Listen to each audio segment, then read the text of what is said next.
Okay, the rare win in Cleveland last night. Good morning. Hope you're off to a great start to your week. We got you for the next 3 hours. Brett Kern has the day off. He's playing golf apparently somewhere in Orlando. But Ben Jones will be in here with us in the noon hour to tell us how the hell the Tennessee Titans offensive line not just played their best game of the season, but were able to hold Myles Garrett to a pass rush win rate of just 4. It's outrageous what happened yesterday. The lowest of his career, yes? I did not see the lowest of his career. I certainly saw lowest of his season. Second lowest of his career, according to PFF, just like we all predicted. Yeah, I mean, I don't think anybody had that on their bingo card, which is why one-game sample sizes. No, I'm pretty sure I said that. Well, you didn't say anything because you weren't here last week. You didn't hear me say that? I'm pretty sure I said it Wednesday. If you're not physically here when I'm here, I don't hear what you said. No, I definitely said it. Which was actually kind of nice. With you guys on Wednesday. I said Titans are going to hold Myles Garrett to the second lowest win rate of his NFL career. Also, I don't think that's true, that you don't hear something unless someone's here. Hell, I say things all the time that you don't hear on the show. To you. You talking to me? You talking to him? Yes. 615-737-1045 is the number. It felt like the coaches put the players in position to succeed.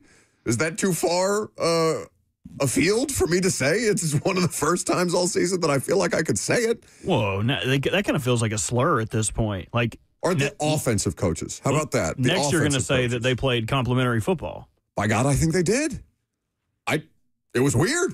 It's delightful if you're a Titans fan. It should be delightful if you're a Titans fan, because the thing that, I came away with this yesterday, and then I had time to think about it on the plane, and I was just like, why should this win matter more to Titans fans than the idea of draft capital? Because I do get it. Like, you put yourself in position to pick third overall, and I don't know what percentage of people are more interested in draft versus learning how to win and all these different things that we talked about, the cost-benefit analysis. But, I came away with the idea of, okay, progression not linear. It's week 14. You would have liked them to kick it into gear a little sooner, but a good percentage of these players are going to be back next year, and that's kind of what I expected them to look like all year long, so that it was a performance that was indicative of a team that was predicted to win between 5 and 6 games before the season started. Yeah, would you like for it to have happened before they were completely out of it? Yeah, okay. But they have to learn how to do that. I don't want Cam Ward to have to play hero ball all the time. And they did that in a really nice way yesterday. It's their best rushing game of the season. It's a career high for Tony Pollard. They had a handful of explosive plays, specifically in the run game. They took the pressure off the quarterback. They kept him pretty clean.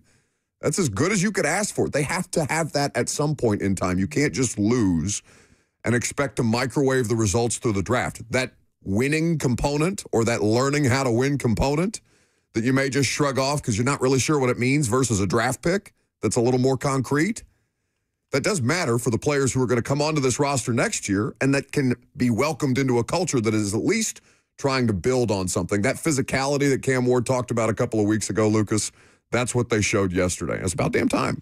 Yeah, I don't think we can overstate the value of winning a legitimate NFL game. Like, it's nice to have a win that doesn't have kind of an asterisk to it, the way the Cardinals That's win a real did. win. Yeah. That's a real win. Like, the Cardinals win was Cam Ward's first NFL win, and you don't take that for granted, all of these things. But you have a snap going off Kyler Murray's face mask and the DeMarcado fumble on the goal line, and then a Cardinals player intercepting the ball and then fumbling it back to the Titans into the end zone for a touchdown. Just the meltdown of all meltdowns in Arizona. So it's very nice for Cam Ward and this team to go into Cleveland in brutal conditions and win a game that had a bunch of twists and turns, right? You take a 14-3 lead. The Browns surge with, 14 straight points to take a lead into halftime. And then you build a lead, 2 scores in the fourth quarter, your biggest fourth quarter lead of the NFL season for the Titans. And then the Browns make a push late and you survive. Like, we have not seen that for Cam Ward. It's the first time he's won a game of that nature. And though he was not perfect, it is invaluable. And it's his first multi-touchdown game of his rookie year. And I like that he's kind of pissed about it afterwards. Can I hear from Cam Ward? He's very short in the post-game press conference last night because he didn't play as well as the other guy. And it's not a head-to-head competition, but I do like the idea that he feels that a little bit after the game, to where, yes, the winning is important, but he's not literally the definition of not too high, too low. This was Cam Ward last night. I really didn't need it. I treat the wins the same. I treat the losses the same. It's always something that I have to do better. It's a lot of plays that I missed out there just from not giving my receivers a chance. And I wake up tomorrow, I'm going to do the same thing I did last week, try to get better. I love that answer because he's right. He didn't play very well yesterday. He played well enough, and they gave him, as a team, margin for error, so he didn't have to be perfect. I don't want him to have to go out there and be perfect, because I asked him a question later in a press conference, something to the effect of, was it nice to kind of not have it all on you? And he answered it, I thought he handled the press conference the right way, even if he was a little brooding about it, because he heaped praise on Tony Pollard and the offensive line, and Bo Hardigree for the play calls. And he was complimentary of Shedeur and Myles Garrett. Like, he wasn't petulant or anything like that, but I liked that he seemed dissatisfied with himself, because I want him to continue to have that drive. I'm not worried about his motivation or anything like that, but I want to continue to see that if I'm a Titans fan, that no, it wasn't good enough for him, because he wasn't good enough yesterday to do it beyond what Shedeur was able to do. And I like that the two of them got that first head-to-head together, because that's going to be a talking point, whether they want it to be or not, the rest of their careers. Yeah, and Shedeur was impressive. He was good. He's damn good. 23 of 42, 364, 3 touchdowns. The one interception was really bad. The touchdown run, I thought, was his most impressive play of the day. Showed some escapability. The Browns could not run the football in this game, but Shedeur did lead them in rushing with 29 rush yards and a touchdown, 4 total scores. Titans just dominated on the ground. They outrushed Cleveland 184-61. It's certainly a season high in rush yards for the Titans, but I wonder when the last time is that the Titans had that much of a disparity in their favor in the run game. Oh, probably at some point when Derrick Henry was here. I mean, it's not been in the last season. Yeah. I guess, almost 2 seasons now. It is the most rush yards in a game since 2022. Yes, Mike McCoy told us that after the game. They had a punt blocked for the first time since 2012. Shout out Tim Shaw. That was awesome. Shout out to Tim Shaw and to, I'm blanking on the 52's now. James Williams blocked the punt. Yeah. James Williams blocked the punt. Tim Shaw, who still spends a lot of time around that facility. Yeah, I feel like we see him a lot during, specifically training camp. I'm sure he's around in the building, but we're out there less during the regular season, of course. So, I mean, I get why the future matters more than a 2-11 football team today. But I really don't think you can underestimate how important that is for the players that are going to be around for the future to have that moment where they put together a legitimately quality football game, not just a moral victory thing, because at some point in the last couple of months or last couple of years, it feels like we just started settling for moral victories, and we talked about lowering the bar for them and, where they are right now and how much better they could be. And then when they came out and were wholly disappointing all year long, it's like you can't lower the bar for them anymore. So they start to build on this. I don't know what they'll do next week in San Francisco. I don't know if they'll lose out the rest of the way, but I know I needed to see them do that at least one time to prove to all of us and to themselves that they can, right? That's critically important, no matter whether it was against the Browns, the Chiefs, the Niners, or when it was going to happen, because I don't know. I thought maybe they could have lost out the rest of the year, but they have been playing legitimately better football, and they had a bit of a stub your toe moment last week against Jacksonville. Maybe I'm wrong, but I do think there are more Titans fans that are happy to see the win than there are Titans fans that are furious that they cost themselves the number 1 overall pick as it currently stands in Tankathon. Yeah, I hope so. I mean, you are probably right. It's just the ones that are dumb loud about it are the ones that are most irritating. Even as I understand the logic and principle, I don't think that you should forsake all winning for the rest of time because of some hypothetical draft pick that you have no guarantee is going to come in here and fix you. And it's not even about that. I think there's the assumption that obviously with the number 1 overall pick, you leave yourself open to the most options on the table. You are virtually guaranteed to have a bidding war for that pick for whoever wants to go get Mendoza or whoever the number 1 overall quarterback prospect is at that point. We know how much that can evolve from here until damn near May. But here's the thing. You can also have the number 3 overall pick and have teams climbing over each other to trade up and get a Dante Moore, Like, I don't know how the draft order is going to shake out. You can still get a lot of what you want to get with a top 3, top 4 pick. You won't have as many options with the number 1 overall pick, but we don't know. Like, the margins, we just don't know what is going to be at your disposal. So it's so foolish to sit here and root for the team to lose and continue down this miserable path of this season just for the possibility that you'll get one more trade offer at 1 than you would at 3. Yeah, I can't believe I'm the one having to sell at least a contingent of people on optimism about this thing. But that's how I feel about it, because we have examples of both sides of this, right?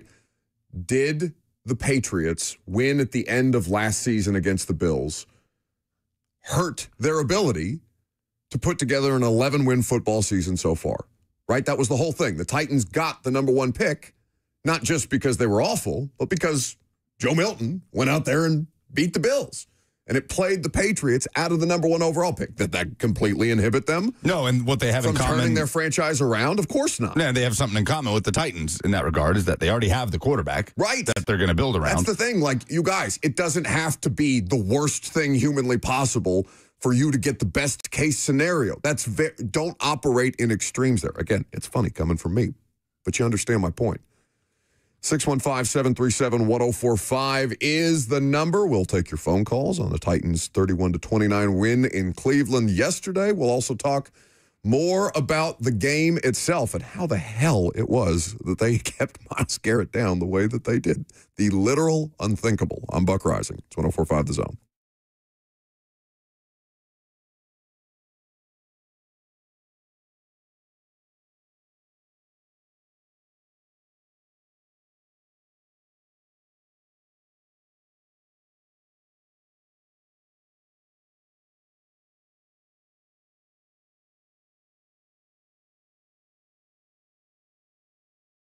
No one wants to deal with a plumbing, HVAC, or electrical emergency. Most of the time, you don't know what it will cost or if it'll get fixed correctly, or if someone is just trying to sell you something. That's when you call Hiller Plumbing, Heating, Cooling, and Electrical. Their experts are going to solve your problems quickly. The price you're told is the price you'll actually pay. There's no hidden fees or surprises on your bill. Hiller has been in business for over 35 years and is family-owned and operated. Their techs are professional, experienced, and trustworthy. When they're on their way, you'll receive a photo of the tech and a link to track them in real time. No more wasting time waiting around. 100% satisfaction guarantee of happy you'll be, or the service is free. That's the Happy Hiller promise. So book online today at happyhiller.com.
That's Titans Radio.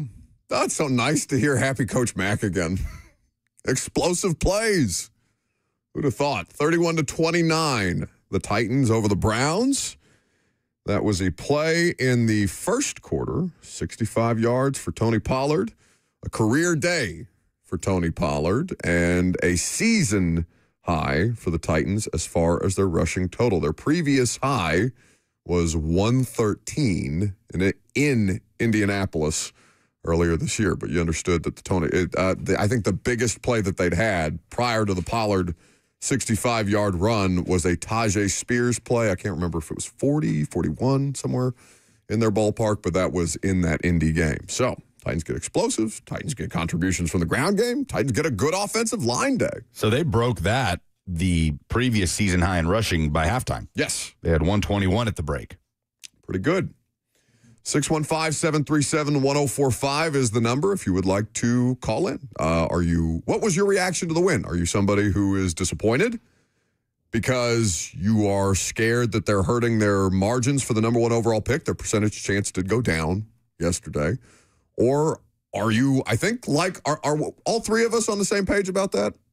It was a good win for them yesterday. It was so needed. It's just so easy to completely dismiss or remove from your mind the impact that it has on a building full of people who are paid full-time salaries to win football games. And the weight of that, of losing week in and week out, the way that carries you into your offseason, that it affects everything that you do, that's the easy part to just completely not consider when you just want a team to lose out for the number one overall pick. This team needed that win so badly. You could see it in the locker room with Mike McCoy giving his speech. Did y'all hear the one Titans player when he reads the 184 rush yards most in a game since 2022, and somebody goes, "Oh my God!" They needed that so badly. And we have three callers lined up right now. I bet you at least two of the three, if we ask them, will say they're happier about the win than they are mad that they cost themselves draft position. Okay, we can find out. 615-737-1045 is the number. Let's start with Luke in Nashville. Hey, guys, what's up? Yeah, I am happy about the win because they need it, inside the locker room to keep them motivated and show that their work is paying off. It's just and I'm glad they got the win. I don't know why the Browns went for it for two on that first touchdown. They're down 14. But anyway, I think the thing that worries me is just still all these penalties and the inconsistencies. I mean, whether it's false starts, illegal shifts, basically remember the drive, they were 3rd and 3, complete to James Prochet, but they called a timeout. Then the very next play, J.C. Latham, false start, 3rd and 8, and then Cam throws a beautiful dime to Van Jefferson, who drops it, and then they punt. It's just always something like shooting them in the foot. They did enough yesterday to win, and that's great. But I just don't know what they can do about these penalties. They won't stop. I'll hang up and listen. No, it's a completely fair point, Luke. And listen, the thing that I don't, again, as I talk about not veering to extremes for fans, I don't want to veer to extremes either. Winning does not solve all their problems. Nobody would make that argument today. They are still a deeply flawed football team that has a long, long way to go before we're talking about them operating at a meaningful level.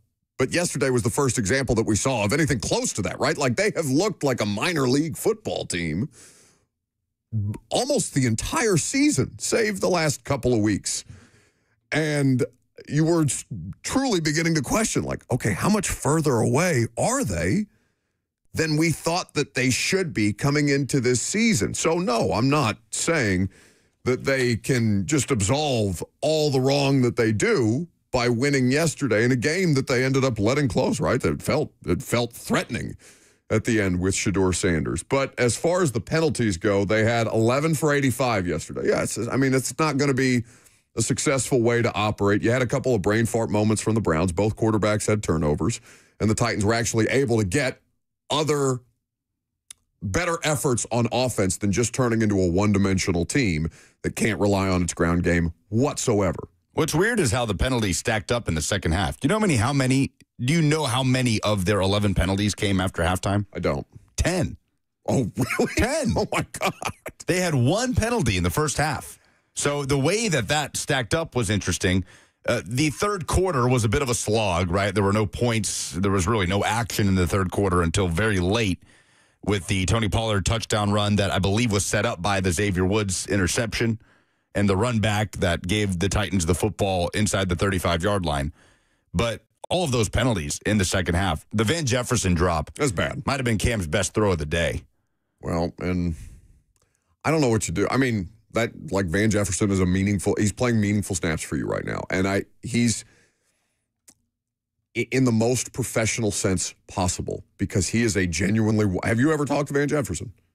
No, not one-on-one. He's a wonderful person to be around. Like, I don't doubt that he brings a dimension to that locker room that is necessary. Like, he's just genuinely a good guy, good teammate. And he spends hours, well, maybe not hours, but he spends, I would say, probably minutes. Minutes even.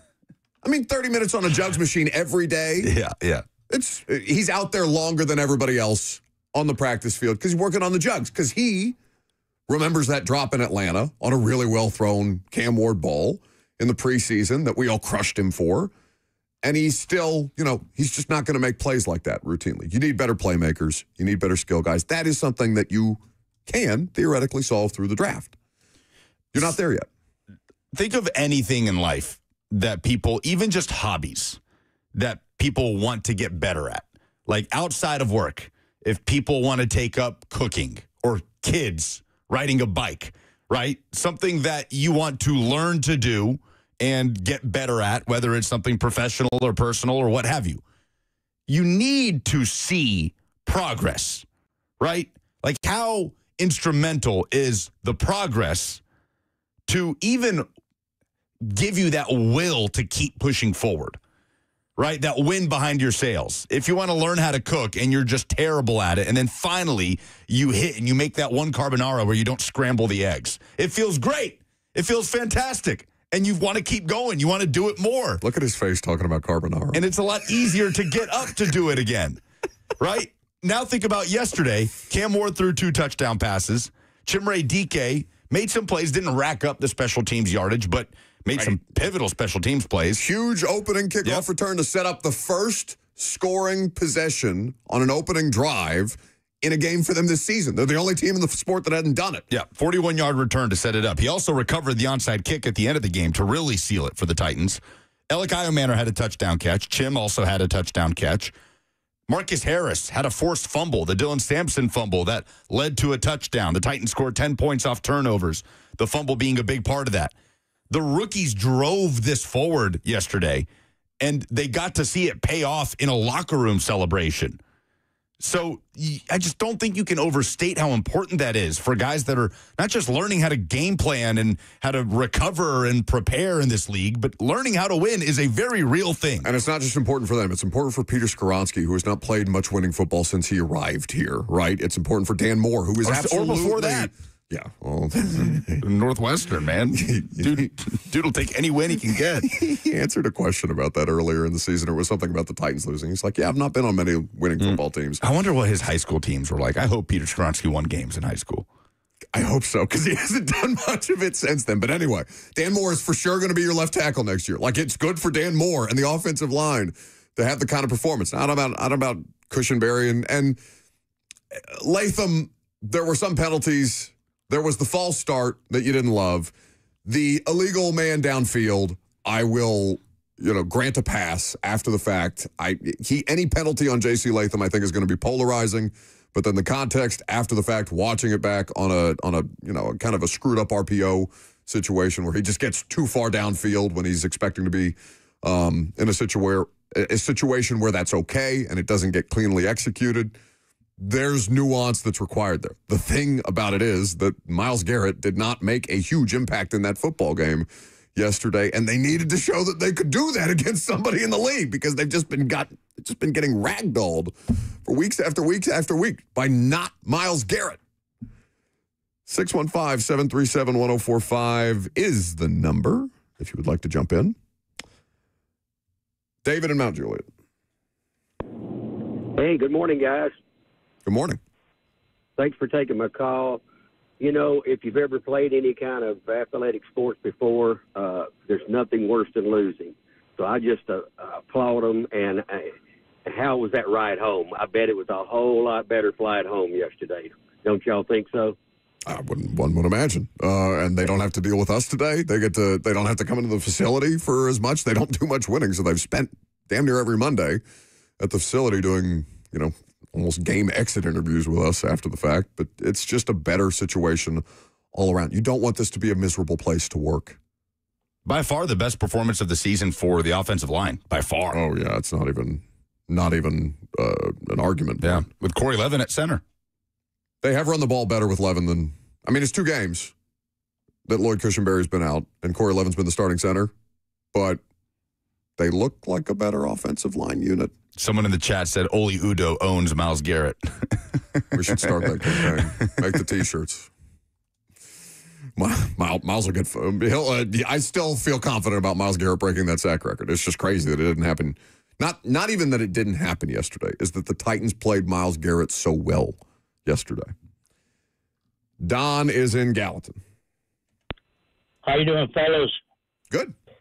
Oh, that's great. That was a really good game yesterday. I enjoyed that, and I kept sitting there kicking myself because I was wanting to swing both ways. Well, there goes our draft pick. But you know what? I agree with you 100%. Winning is not a cure-all, but it sure helps. I appreciate you taking my call. Thank you. Hey, I love you, Don. Appreciate it, Don. Don't cut him off. Say it. He said it. He said it. He was going to. Yeah, he was going to. He was going to. That's the only time you get somebody to say I love you back is after good wins like this. I love you, Don. Hope you know that. Did you have a pleasant conversation with Don while you were screening calls, or did this relationship just... He just reminds me of my papaw. Didn't Don have like a great papaw voice? Like the one that like your granny was, did y'all's grannies threaten to hit y'all with a fly swatter or threaten? Did y'all's grannies hit y'all with a fly swatter? No, I was never physically assaulted. I probably should have been by a parent or so that's why you are the way you are. Authority figure at some point. That makes sense. My grandma did dump cold water on me one time when I was like kind of dragging ass about going to school one day. With a washcloth over your face. I remember mine doing that too. If you do that to somebody like me, there's laws about that. Mine used to get mad she couldn't swing it quick enough because it would like bend, so she just started using the handle to whoop you with. My granny was mean as hell. Mine was always a flip-flop, and it was always my mama. But my papaw was very nice. Don reminded me of my papaw. 615-737-1045. What did your grandma hit you with? Put it to a poll. You're right. We were doing way too much football. I'll tell you a story really quick. We literally got 2.5 hours. My grandparents' house was heated off of a wood stove, so you had to make a fire every day. Every day, make a fire so you could have a hot shower and heat in the house and all that. And I was a pyromaniac as a kid. I loved setting things on fire, loved throwing garbage in there and watching it burn. Of course you did. And one time, I remember throwing a can of dog food in there, and it hadn't been opened yet. So when I did that, I don't know if y'all know anything about science or not, but it's compacted or not. So I threw it in there and it starts boiling and the contents of that dog can starts getting hotter. And my granny went out there to like throw some wood in the fire, and when she opened it, that can exploded and covered her in hot dog food and ash. No. And she was so I think if she could have caught me, my granny was fat and slow. If she could have caught me, she would have thrown me in the wood stove, a la Hansel and Gretel. How old were you? Probably like 8. 18? 18. This was last week. I miss you, Granny. Titanomics says fly swatter. Mine was an extension cord. Better reach. That sounds painful. Well, you have better reach. Well, like you just... Well, no, but you got to like choke up on the extension cord for it to actually have any pop, right? Well, it depends if they're trying to run away. Yeah, you could do it like the belt and have a good loop to it, but then if it didn't, you could Indiana Jones somebody real quick with like the wall plug-in part of it. I guess better than a power strip. That probably hurt. Hit with a power strip? No, I'm saying at least, you're just daydreaming about things that saying that would be worse. Yes, Lucas, it would be worse. Rick is in Donaldson. Hey, guys, I probably shouldn't try to follow covering Granny with hot dog food, but not to beat a dead horse over the penalties, but one that I just can't understand, the most moronic. It's the defense held the team, making them punt, and you got three guys on the defensive line on the right side with their heads over the line. Yeah. Now the defense has to go back on the field. It doesn't matter. How long have these guys been playing football? You can't look over and see where the ball is. You got three guys with their heads over the line. That's all. I just wanted to vent that. I can't believe those. No, listen, there are still brain dead moments that they have. You are spot on. And the penalties, like, there will be other unfortunate penalties, and you've got to find ways to become more disciplined as a football team. I don't know. I mean, they were happening like in droves at the start of the season, and then really it continued for a good portion of the early part of the season while Brian Callahan was still the coach. It really felt like they had made a difference after McCoy took over as interim, or at least they were committing them at a far less frequent rate. This is a high percentage penalty game for sure, and you can't have that. You're going to get beat by better teams than the what are the Browns now, 3-10? Than the 3-10 Browns if you have a situation where you're committing 11 penalties, as Lucas said, 10 in the second half of a game that ended up being won by one score. So we haven't gotten a single call that is upset about draft position. No. How about that? I'm very happy about that because Twitter is just hell. Twitter's the worst. I can't think of a less productive place than the internet in a situation like that, or at least where doesn't it feel like arguing with people on social media has almost become its own sport? I don't know. I don't really do it. It's nice. Is it? You don't dip a toe? I engage with the chat because I enjoy getting into it with the chat sometimes, but not on Twitter. You don't enjoy getting into it with the chat. You take offense to things that are said to you in the chat, and then you start to argue, and then you incite riots in the chat because you think it's funny. Which is fun. More of your phone calls next.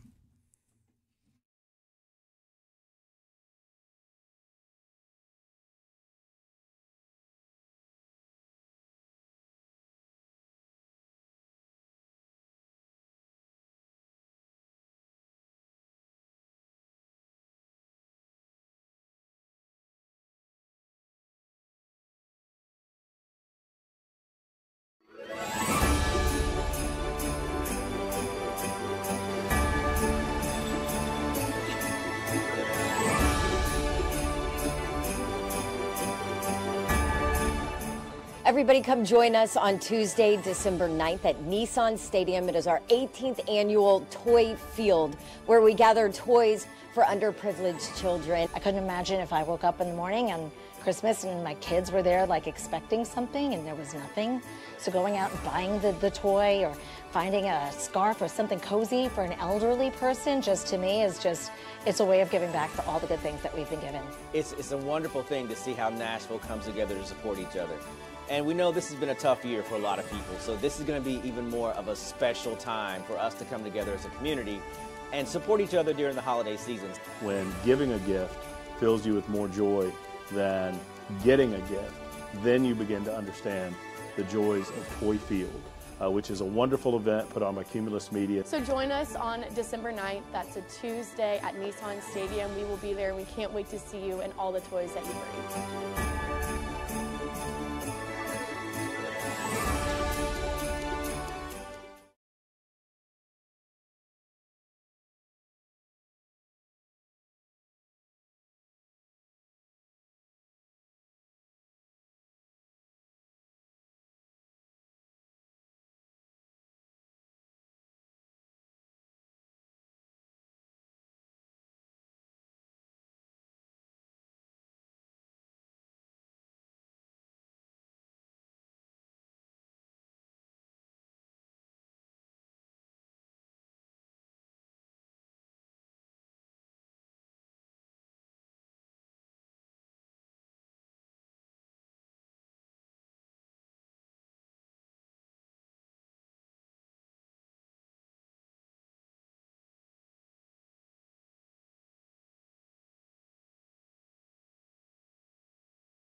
Welcome back to the show. Fueled by Hattie B's Hot Chicken. This song makes me think of Darren McFarland, Zone legend. Was their show open for a long time. Anyway, Titans get it done. Season high scoring, season high rushing, career high Tony Pollard. Dare I say a great offensive line day? Can I describe yesterday as a great offensive line day? When you hold Myles Garrett, he's almost a lock for Defensive Player of the Year this year, isn't he? Not almost. You just think pure, not even worth having a discussion about anybody else. He's what awesome. Other argument can you even make? No, he's awesome. I just, there's 5 weeks left, 4 weeks left. Either way, Myles Garrett, when you hold him to a season-low pass rush win rate percentage and the second lowest of his career, you run the football as well as you've done all year long. You make life easier on your quarterback. You get good plays on defense and special teams. You win a football game. Garrett, according to FanDuel, is minus 1,500 to be the DPOY. Micah Parsons is second favorite, plus 900. Okay, yeah. So, yeah. It's not even close. Jackson Smith and Jigba is also an overwhelming favorite offensively. Bryce says, let's make this an Indiana Hoosiers show today. We will talk about college football. Conference championship weekend and the playoff, because that came out yesterday before the noon slate started. And, the Indiana thing is insane. But, obviously I was at the Titans game. We're going to talk a lot of Titans today. We can get to the college football playoff stuff largely in the second hour. Logan is in Nashville. Logan is in Nashville. You hit the button. My button's not working.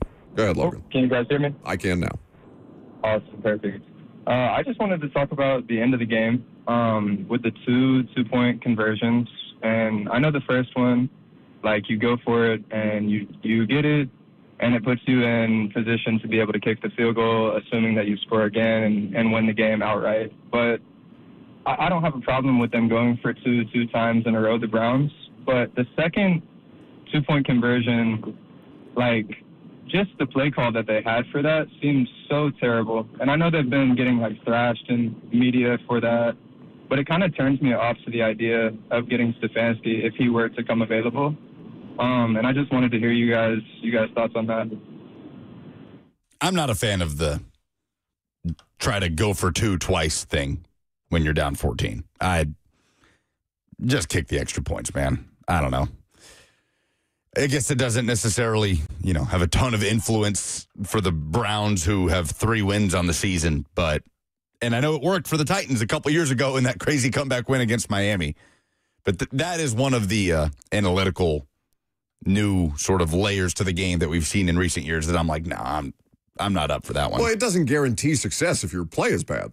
They just looked completely disoriented on that Wildcat one at the end of the game. Judkins takes the snap, and then he immediately starts running right. I think it's Harold Fannin Jr. who's coming back the other way, and I think Judkins is supposed to fake the pitch to him, but it's like he forgets to do it because Fannin Jr. runs past him, and then Judkins is like, he twists around for a sec, I was supposed to fake that. And then he turns, and there's a bunch of Titans players, just chucks it across the field, and it was a disaster. It was a disaster.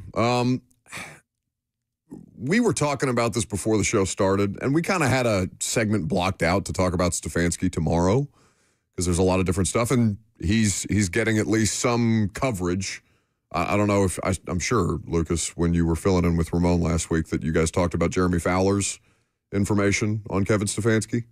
I did not see anything from Jeremy Fowler on Kevin Stefanski. Robert had found a report from Jeremy Fowler, or at least a piece of information buried in one of those longer pieces that Fowler and Graziano do at ESPN.com, just kind of like a notebook thing, saying that Stefanski would be viewed as a viable head coaching candidate elsewhere if, for some reason, whatever reason, the Browns and Stefanski were to part ways.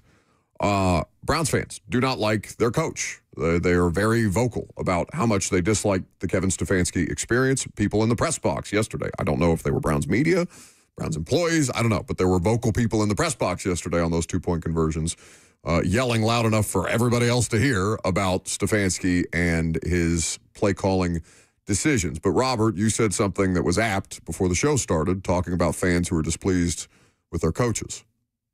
Yeah, nobody likes their coach. Doesn't seem to be. I mean, unless you're Andy Reid. And even, I mean, what's the vibe in Kansas City right now? That wasn't Andy's fault. I mean, Travis Rice dropped the ball. Oh, my goodness. Yeah, it wasn't. I don't think there's any world where you could live in that or any of the Chiefs' failures this year could be considered. The Andy Travis Reid. drop was brutal. Led straight to an interception. That was Sunday Night Football. I fell asleep on the flight home. Yeah, that's what lost them the game. Again, Cam Ward went on a 94-yard drive against the Texans defense, something neither Josh Allen nor Pat Mahomes have been able to do this season. Let's not do that today. It's just what people are saying. I'm just the message. No, it's what you're saying. It's very annoying what you're doing.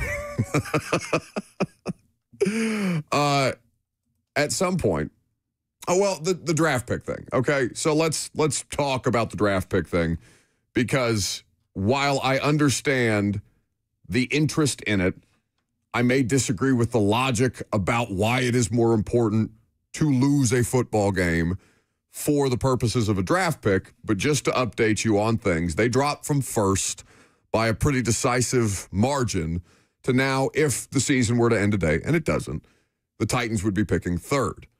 3 teams have 2 wins on the season. One of them has a head-to-head win over you. It's the stinky Las Vegas Raiders, who have now... Both of these teams, Giants and Raiders, Giants were on a bye this week. Both of those teams are on 7-game losing streaks, which I think the Titans had to have been right around, if not more. Vegas is awful. Vegas is truly terrible, and they don't have, easy games left. The Titans at least have a game against the Saints that would be considered winnable. The Raiders have the Giants remaining.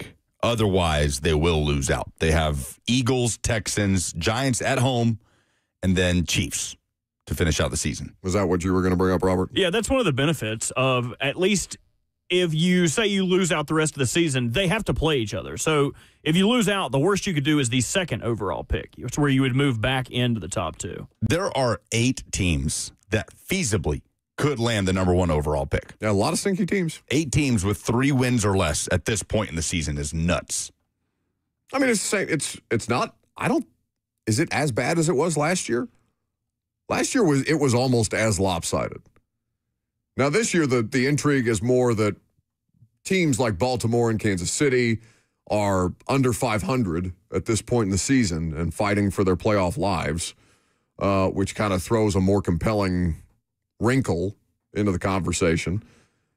But yeah, there were a lot of bad football teams last year, or this year, both years. Yeah, and what do we say? 3, maybe 4 of them kind of have their quarterback of these 8 teams. Giants, Titans, at least have their quarterback that they will be building around. And Saints. You tell me if the Saints land the number 1 overall pick that we're going to rule out them drafting a quarterback?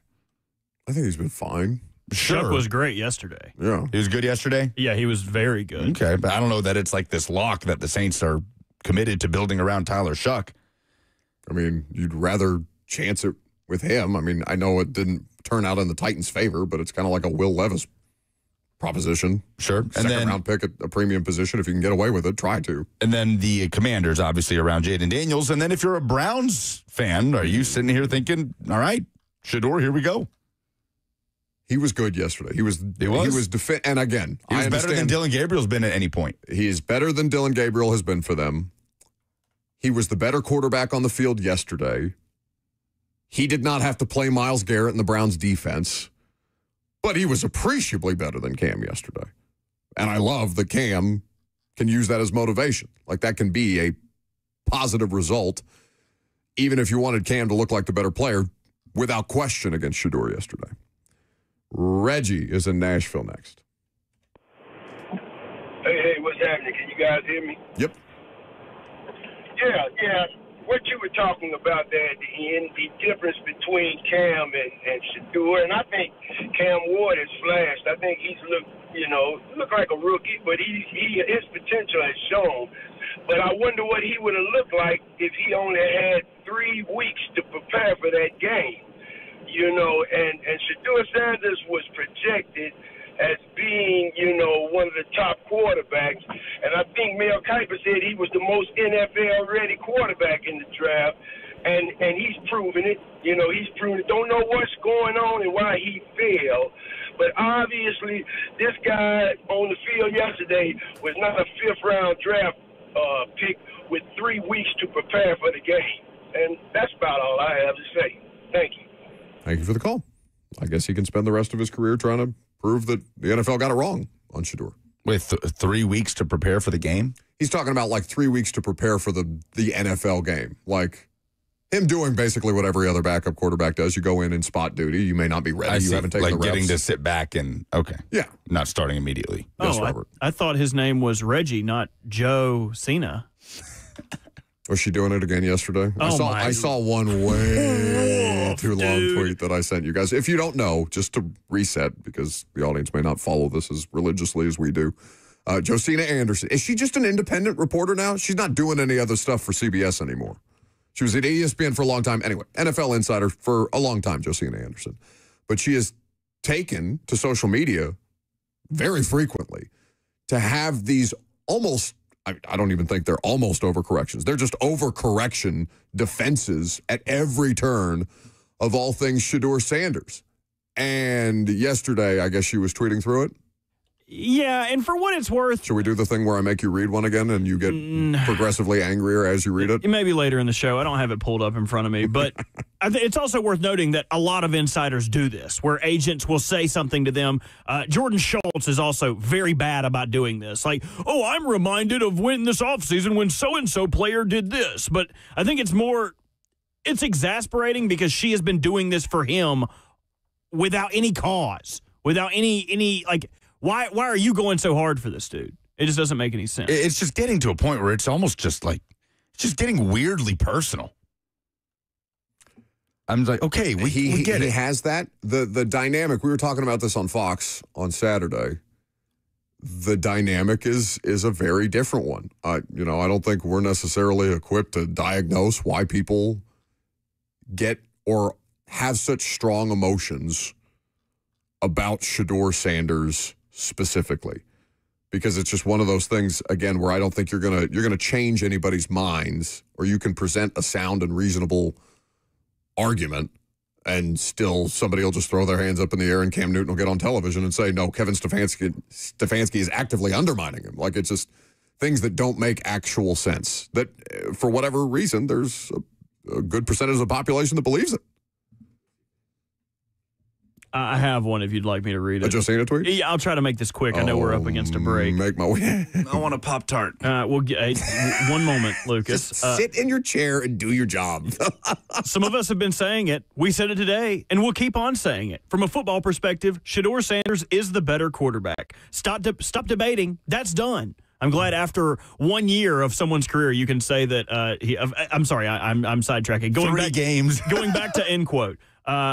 Moreover, the Wildcat red zone play calling was screaming problematic for weeks, as stated, because it's too predictable. When used too often, it will catch up. I've already stated thoughts on taking a rookie quarterback off the field too often in red zone, who started super late in the season and who needs red zone looks to give you a return on investment when it's late down and gotta have it. Like today, for future games, and in quotations, and quarterback development.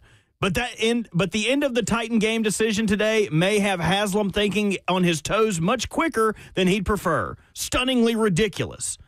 That was one tweet? Yes. Ooh. I love the... Josina. I love the... there's no debate. It's done. We've seen 3 games of Shedeur Sanders. And the debate between the two of them? Is she saying the debate between the two of them is done? Cam Ward and Shedeur Sanders? I mean, who else would she be comparing him to? Is the better quarterback? Stop debating it. Who else would she be talking about? I will agree with her yesterday. Like, he's definitively the better player yesterday. But, like, for the rest of their careers, what are we talking about there? Okay. Lucas wants a Pop-Tart, so we'll take a break, and we will come back and talk about college football next.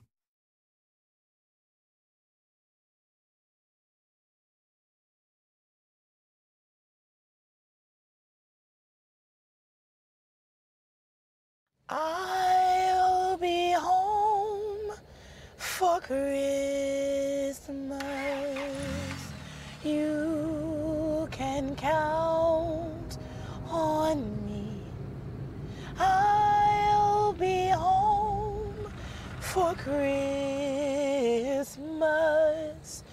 if only in my dreams.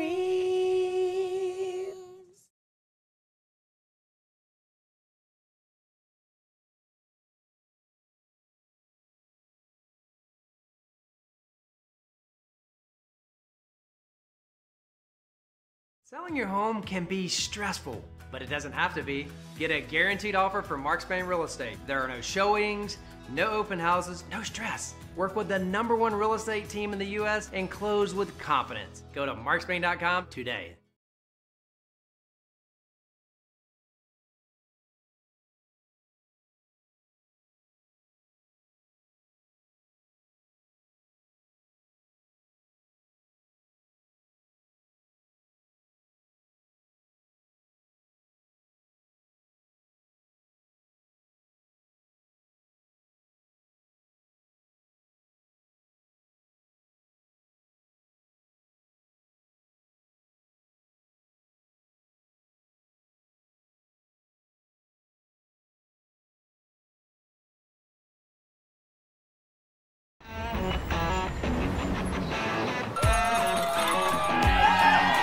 Smashville hockey. Around here, it can sound like a language of its own. But hey, if you can pronounce Demumbrian, then names like Yossi, Shea, Marchessault will roll right off the tongue. Nashville Predators, only in Smashville. One of the largest sports books east of the Mississippi, Circa Sports Kentucky, is now open. Catch all your favorite games on an 80-foot screen with stadium-style seating and live VSiN broadcast daily. Circa Sports, now open at the Mint Gaming Hall, Kentucky Downs.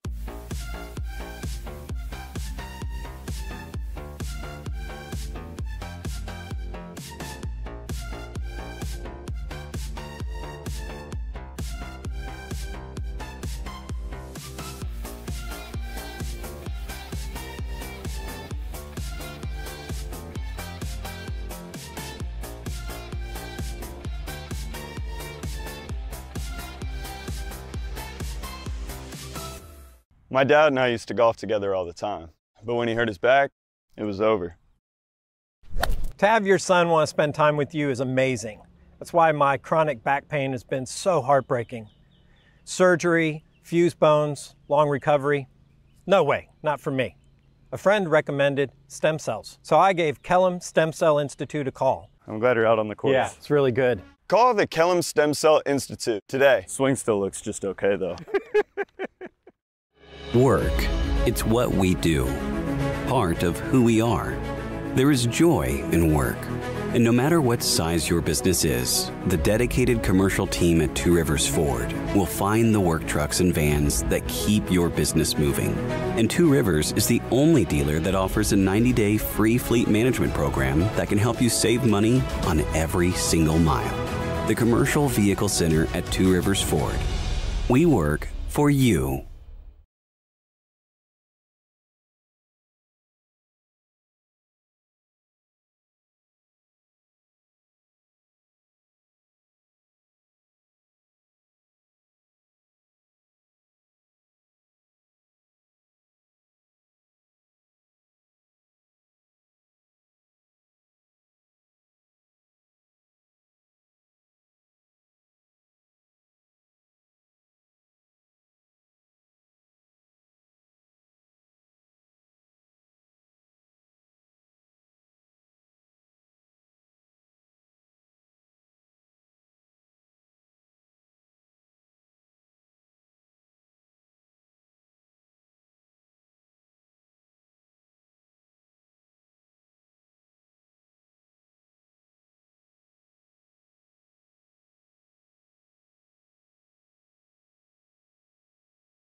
It is 11:03. Good morning from the 104.5 The Zone studios. I'm Lucas Panzica. The Titans won at the Cleveland Browns 31-29, the second win of the season for the Titans, who took a 14-3 lead. Cleveland came back to take a 17-14 lead into the break, but the Titans outscoring the Browns through the end of the third and beginning of fourth quarter, 10 points off turnovers to get the 2-point victory. Cam Ward, 14 of 28, 117 yards, 2 touchdowns, 1 interception, first multi-touchdown game of his young career, but Tony Pollard was the story for the Titans. 25 carries, 161 yards, and 2 scores, including a 65-yarder, 184 rush yards for the Titans, the most in a game for the team since the 2022 season. College football playoff rankings dropped yesterday, and Miami snuck in, leaping over Notre Dame for the number 10 spot. The last 2 spots filled by the G5 conference champion James Madison Dukes, as well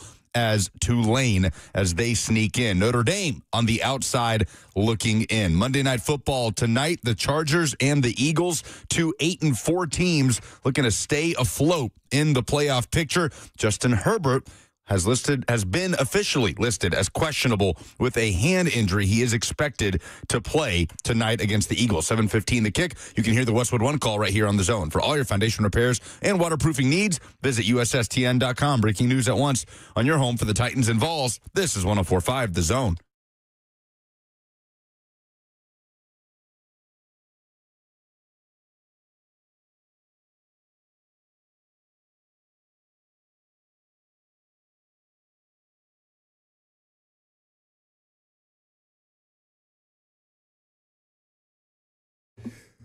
So the Titans got a win yesterday, and we will circle back to that here in just a little bit. Hope your Monday's off to a great start, whether it's because of that or you just had a good weekend. Ready to get a good week started? We're happy to be here with you for the next little less than 2 hours, hour and 55. Robert, Lucas, and me. Ben Jones will be here. We'll talk about how the hell the Titans stopped Myles Garrett later in the show, because that was one of the more improbable results to come out of yesterday beyond just the improbability of a win. But the improbable, you cannot use that word without talking about the Indiana Hoosiers winning the Big Ten Conference Championship game Saturday, over Ohio State. Not necessarily the most aesthetically pleasing or highest scoring. It's very Big Ten. But 13-10 in favor of Indiana over the best team in the country, what was the best team in the country. I could not have imagined in my entire lifetime anything more improbable than Indiana being the number 1 team in college football. Never in my life. It's one of the most unfathomable things that has happened in any of our college football lifetimes. In modern college football history and the entire scope of college football history, I still haven't wrapped my head around what Curt Cignetti has done. It's the best coaching job in college football history. I mean, I don't even think there's a debate. I can't even begin to think what other argument you could put forth next to what Curt Cignetti has done with the losingest program in the history of this sport. And Indiana is not suddenly littered with future NFL talent. They have good players. Fernando Mendoza might be the number 1 overall pick in the draft. He was also a guy that led Cal to a 6-6 season last year that probably could have been had by multiple other programs, but wasn't. And he teams up with Curt Cignetti, and now he's the number 1 pick in the draft, and he's leading the number 1 overall seed in the college football playoff. Truly stunning what Indiana was able to do. And Ohio State missing that 27-yard field goal at the end just spelled it. Like, it was just that kind of day for Ohio State, who a little bit stuck in the mud offensively. And Fernando Mendoza didn't do anything spectacular, but, you know, he was relatively clean. He did throw 1 interception. And Indiana just kind of out-toughed Ohio State on their way to a 13-10 win in the Big Ten Championship. Now, there were missed holding calls, plural, in this game. Kirby texted me, noted Ohio State fan. We'll see him tomorrow at Toy Field. I don't know if he will be. He was gracious in defeat. A lot of people assigning a lot of value to the fact that I went to Indiana and have very little interest in that actual football team. I fell asleep during the game. I woke up to a bunch of texts like, congratulating me as if my team had won a championship or something. I mean, they did win the conference, but still. Jeremiah Smith was phenomenal for Ohio State. 144 of Julian Sands' 258 pass yards were to Jeremiah Smith, although a big chunk of that, I think the longest chunk of that 52 was just the desperation heave at the end of the game where he caught it in a crowd, but it was 20-something yards away from the end zone. I mean, just stunning. I can't even begin to wrap my head around what Kurt Cignetti has done there. Yeah. So Tyler on YouTube, where you can interact with the show, Facebook, YouTube, Twitter, and Twitch. You can also call us, 615-737-1045. If you have any thoughts on the playoff, by the way, because the rankings and the seeding are officially out, and there was at least a handful of conversations to be had about that. Tyler on YouTube says, Indiana would be so easy to root for if it didn't mean Buck got to come in and brag, even though his favorite team missed the playoffs. I forsake any right to bragging rights on Indiana football. I really will. I mean, I appreciate that people were texting me like, so happy for you. I appreciate that there's good vibes around Indiana football. I'm happy for them that they're good. But, like, I don't know. Did you have any of the sports teams at Tennessee that just were not a part of your college life at all? When I was in school, the baseball program was awful. Right. It was the worst in the SEC. The Dave Serrano era was dreadful for Tennessee baseball, and I was at most of those games working for VFL Films, just claw your eyes out 4-hour games of bad baseball over and over and over. And then when Tony Vitello came along and injected the juice that he did into the program, I was in. Sure, for sure. So you're not going to find any, I can't even remotely relate to you just not having anything draw you to this football program. I'm not in, but like I was honest. No, I mean, they are a draw. No, Mendoza is a draw, and he's goofy and he's quirky, and you guys played for me. I fell asleep during the game. I didn't see his post-game interview. You guys played that for me this morning. We can get to that here in just a second. But I'm in on Cignetti. I'm incredibly happy for the university. It's awesome to see. I had a ton of friends in Indianapolis. Oh, stop couching it. You could care less. Notre Dame missed the playoff, and I'm pissed about it, and Indiana lost to Louisville. Like, those things are way more hurtful to me than Indiana winning. Which is just, I can't possibly relate. I'm not couching it. I'm just saying I forsake any bragging rights there. Charlie Becker stood out, 126 yards for the Nashville native, Father Ryan alum, Indiana wide receiver. And here they are, 13-0, and nobody can question whether or not they're a national title contender the way they could last year. And they got thumped by Notre Dame in the first round. But you can't question it. They went to Eugene, and they won by double digits against Oregon, who's in the playoff. They outlasted Ohio State in the Big Ten championship game. There's no questioning Indiana as a national championship contender. They are. Awesome. They are definitively a contender. So that was the Big Ten title game, and we understand that. So Ohio State only being dropped one spot. I thought the argument could have been made the way that Georgia beat Alabama and the way that Georgia's been playing down the stretch. I could have envisioned a world where Georgia was 2 as opposed to Ohio State being 2 and just flip-flopping with Indiana. Did that surprise you at all? Did you feel like that was fine? I thought Georgia would go up to 2 with how dominant they were. But if there's one thing the committee has been consistent on, and I can count on one hand things that the committee has been consistent on since the 12-team playoff started last year, it's teams don't get punished for losing the conference championship. Bama did not drop even one spot. Everybody seemed convinced with how thoroughly Bama was dominated in that game that that's it, they were done. There was never a world where the committee was going to drop Bama out of the playoff for losing in the SEC championship. Greg Sankey would have shown up with a can of gasoline in whatever building the committee is located. That was never going to happen. Allegedly, he would have committed arson. It was never we'll talk about the committee and the seating on all this later. Let's keep it on the conference championship games first, because Alabama just got punched in the throat by Georgia over and over and over again. Did they have negative rushing yards? -3 rush yards. They didn't have 100 yards of offense, I don't think, until late in the third quarter.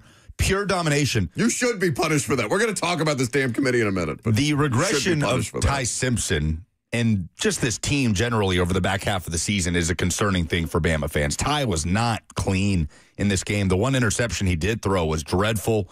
Georgia, meanwhile, has improved as the season has gone on. So when you suddenly take a step back and look at the totality of this Alabama season, the FSU game kind of rears back around, and then there was a middle part where they looked like one of the best teams in the country, still struggled to run the football consistently all season, and then they tailed a little bit. And Ty Simpson started to make mistakes he wasn't making in the first half of the year against Oklahoma, against Auburn, and it almost cost them in the Iron Bowl. It didn't, but they were just punched in the face, dominated in this game. And what's happened to Ryan Williams this year? I mean, he's kind of just, 631 yards, 4 touchdowns, all right, but has not had this year 2 leap that we expected after that stunning rookie season a year ago. It's been weird. Alabama's path this year has been weird. And most of the Bama fans I know are like, I wish they would have dropped us out of the playoff. I don't even want to watch this team anymore with the way they finished the season. No, those same Bama fans would have lost their damn mind if they got. They want to be they want to be invited, but they don't want to actually attend. Well, right? Make no mistake, it's because they are so incredibly spoiled. but yeah, I genuinely believe that they were just like, good riddance. Just leave us out. And now they go to Norman for a rematch with Oklahoma. Got a few rematches in the field. We do. So JMU and Tulane get in because Duke beats Virginia in the ACC championship game. Robert, ACC Truther, do you have any thoughts on Duke winning the ACC championship? Game was crazy. And looked like they should be there. Looked like they belonged. When you got a great coach like Manny Diaz, great. Their quarterback was a Heisman hopeful at the beginning of the year. Everyone bringing up Mensa like he could have eventually placed there. That's what happens in the ACC. Good teams beat each other. There's not a lack of parity like there is in the SEC. That's what happens. You get to see great matchups like this, and to the victor go the spoils. We are the victor. Cannibalism. And they have spoiled the playoff, and there's nothing wrong with that. Texas Tech hold serve. They just drum BYU. That unraveled very quickly. BYU holding their own early on, but then same story as the regular season meeting. Texas domination. We had a lot of rematches. I watched a good bit of the Tulane North Texas game, which didn't feel as close as 34-21. Tulane able to get ahead early and just kind of pull away and keep a comfortable lead. And then James Madison, JMU, isn't that Will's fiance's alma mater? Correct. Right? Yeah. How about that? Look at me knowing things about my coworkers. Bob Chesney, the coach there, going to be the coach at UCLA, but he is going to coach in the playoff like John Summerall is at Tulane. So, yes, 31-14, James Madison over Troy, and that puts a bow on conference championship weekend. We will talk about the seeding of the college football playoff, who was left in, who was left out, and what the hell is wrong with Notre Dame, coming up next.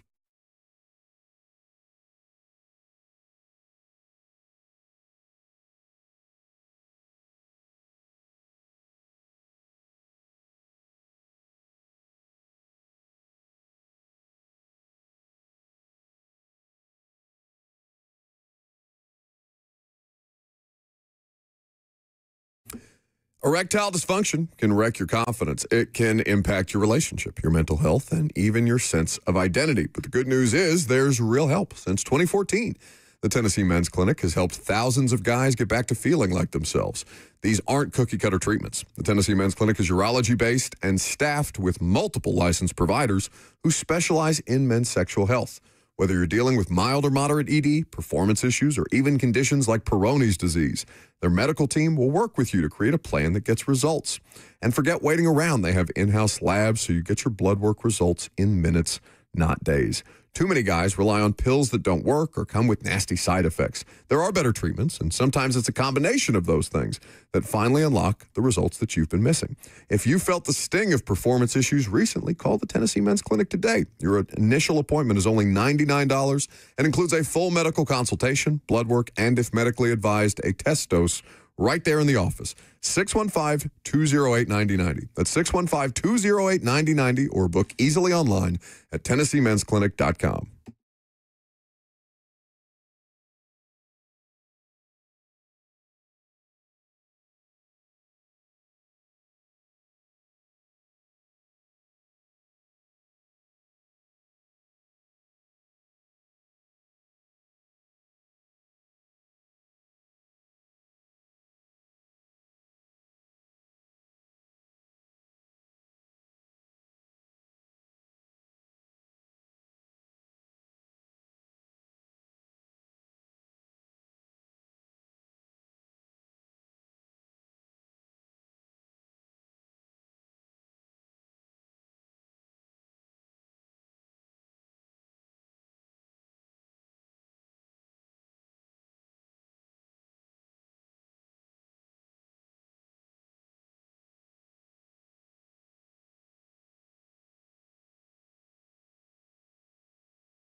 Welcome back to the show, fueled by Hattie B's Hot Chicken. The best hot chicken in the world. 615-737-1045 is the number if you want to participate. So we have the college football playoff bracket. And I feel that it was done, well, let me not say done correctly, that the outcome was correct, but that the process is laughable. Is that what they're actively going for if you're ESPN? And if you're the college football playoff committee?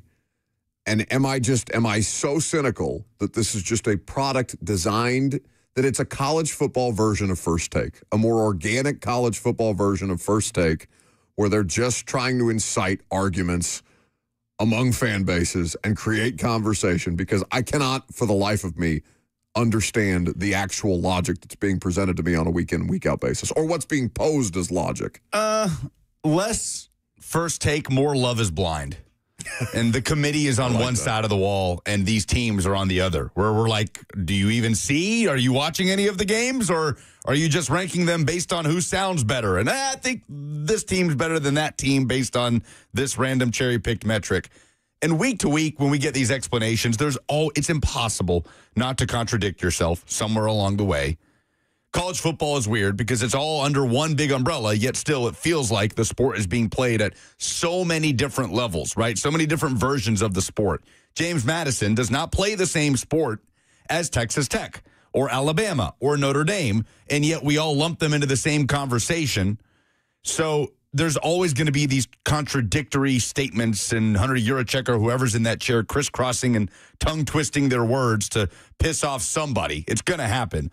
But it is especially laughable that for the last however many weeks, Miami has been behind Notre Dame, and they have, for whatever reason, just completely ignored the head-to-head, that those teams played each other in week one, and Miami won the game. And the thing that finally has them consider the head-to-head is Miami being right next to Notre Dame in the rankings. Like, BYU was this meat shield between Notre Dame and Miami that, for whatever reason, prevented the head-to-head from mattering whatsoever between those two. So I don't know if it was exactly that BYU lost so bad that they kind of had to drop, and that the committee sees Notre Dame and Miami and says, all right, now we have to, right? Did they think that there would be just an absolute riot if Notre Dame were to get in over Miami despite having lost to Miami? I get why Notre Dame fans are upset because they've been ahead of Miami this whole time. Well, that's the thing. It's the if I was actually like a diehard Notre Dame fan, I would be furious today because I would have just had the rug pulled out from under me the way that Miami fans thought was going to happen to them. For sure. But at the same time, you know deep down, if you're a Notre Dame fan, that you didn't belong in front of Miami with the head-to-head. If you think the games matter, then what argument do you have to say that Notre Dame should be ranked ahead of Miami? Sure, but I am made to feel worse about it because I was led to believe that they would have a chance to make the playoff over Miami based on the criteria that was being fed to me on a weekly basis by Hunter Yurachek. You have news? Got some news.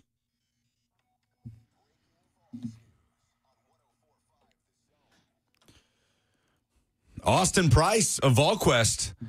Tim Banks will not return as the Tennessee defensive coordinator as Josh Heupel goes in a different direction for 2026. Heupel, if I am to read this correctly, is firing an assistant for the first time in his career as a head coach. Tim Banks, who was a finalist for the Broyles Award last year, that goes to the country's top assistant, who orchestrated one of the elite defenses in college football a year ago, but saw a massive drop-off this year.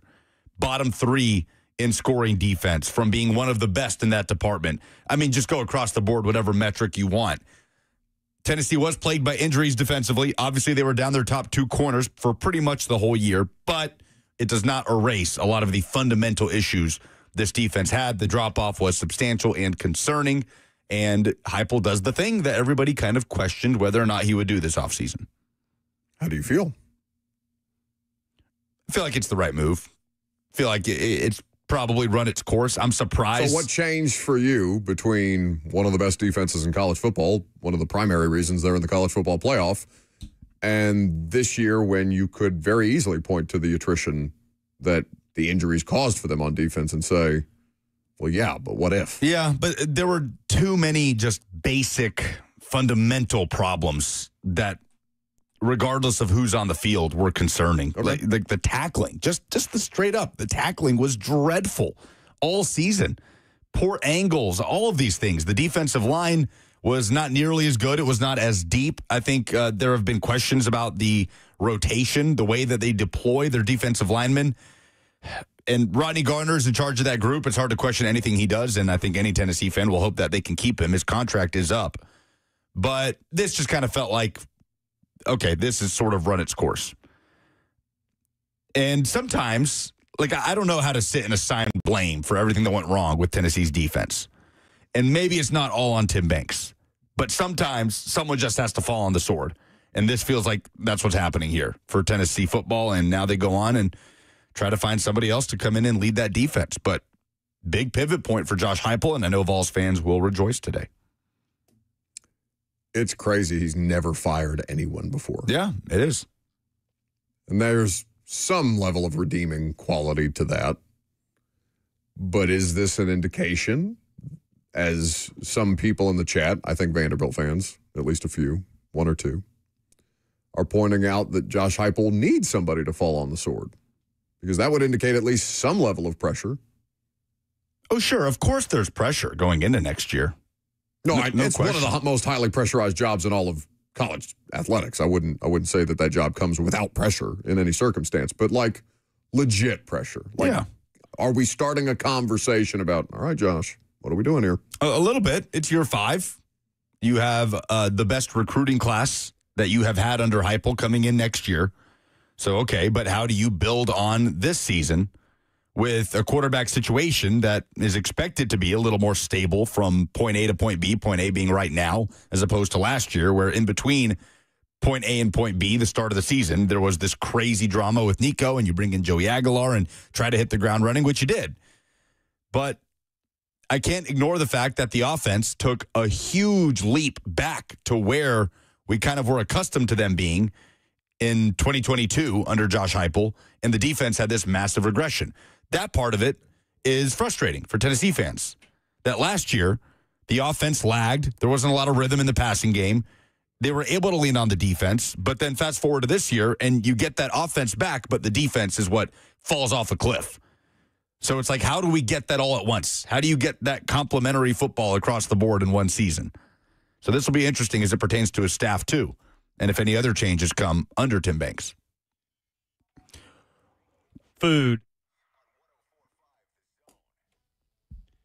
I hate to interrupt you guys talking about a man who just lost his job, but a couple weeks ago around Thanksgiving, we talked about how I had the worst entree side in Thanksgiving history. You remember what it was called? Pineapple casserole. Ross's mother, Ross, what's your mom's name? Stephanie has made us. No way. A pineapple casserole. No, wait, did she make it for us, or did she make it and then say, Ross, get this out of my sight? on. Oh, I have a garbage disposal or a pair of garbage disposal type human beings that would eat this. Oh, look at that. It is a whole pineapple It was the worst thing I've ever put in my mouth. Oh, now you get to compare. And now we get to compare. Maybe your aunt just did a terrible job making the pineapple casserole. Maybe Ross's mother. Also, why? She's treating the two of you like a charity bake sale. You're holding up the pineapple casserole for the audience. And what did I want? What did I think that I was going to get? Oh, squash casserole. She also made us a squash casserole. Oh, my goodness. That you guys could have a piece of. Miss Johnston, you angel. Stephanie, you are now our favorite mother. Fantastic. Now, Mrs. Johnston, have some respect. We're all adults. Oh, you don't get to call your friends' parents by their first name, do you? Oh, I call my Lori. My best friend Michael's mom's named Lori. I don't My think mom would never. What's your mom's name? Mrs. Rising. Nah, I'm gonna call her Betty. Well, anyway, You guys want to break early and eat some of this? I feel like we have to eat this on air, though. What? I don't. Pineapple casserole. I mean, What is it made of again? Dude, super simple. Pineapple, Ritz crackers, cheese, and some nutmeg. Ooh. Hints of cinnamon. I mean, we covered our bases here. Committee did the right thing in putting Miami in over Notre Dame, taking the head-to-head into account. They just bumbled and fumbled their way to that result. And they're never going to punish a team like Alabama for losing in the conference championship game. Check. Tennessee fires Tim Banks, something that Vols fans all wanted this year. Heupel shows he's willing to make that kind of move. Check. I think we're free to eat some pineapple casserole. Want food at this point. Okay. Just let him eat it on air. Oh, it looks fantastic. Where did you get all those forks? Have you been hoarding all of the station's forks? Don't tell everyone about our forks. Time to fire up the hot board for a defensive coordinator. Yeah, is there anybody that you want? Like, is there a candidate out there that you would like? Don't have one off the top of my head. I'm sure we'll start to see some names pop up. I'm trying to think if there's an in-house candidate, because that is another thing that Heupel has commonly done. When there has been staff turnover, the majority of the time you see an in-house hire. At wide receivers coach, it was Kelsey Pope. At special teams coordinator, when Mike Eckler was out the door, Heupel went in-house. Offensive coordinator, Golish out the door, Joey Halsley promoted. So that is kind of part two of this. All right, he did the thing. He fired a coach for the first time in his head coaching career. Now he's going to go get somebody. And I think most Tennessee fans would want to see that happen. We are being accused of a Two America situation by the chat. DeMario says that sounds like something talking about black people, or talking about something black people would never eat. That sounds like something pineapple casserole? Black people would never eat is pineapple casserole or squash casserole. I'm not sure. And then Tyler Dial, who I assume is Caucasian, saying white people will turn anything into a casserole. Is that true? Will white people turn anything into a casserole? Oh, yeah. Casserole is gas. You have a microphone in front of you. Just turn the mic.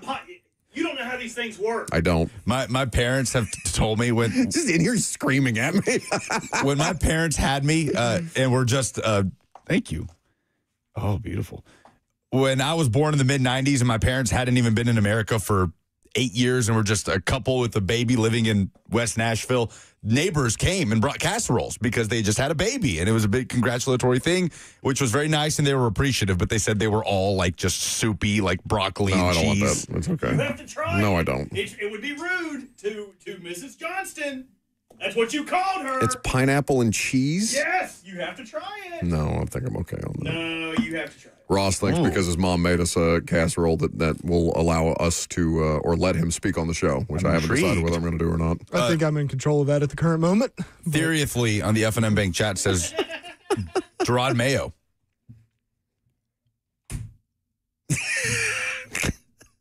What?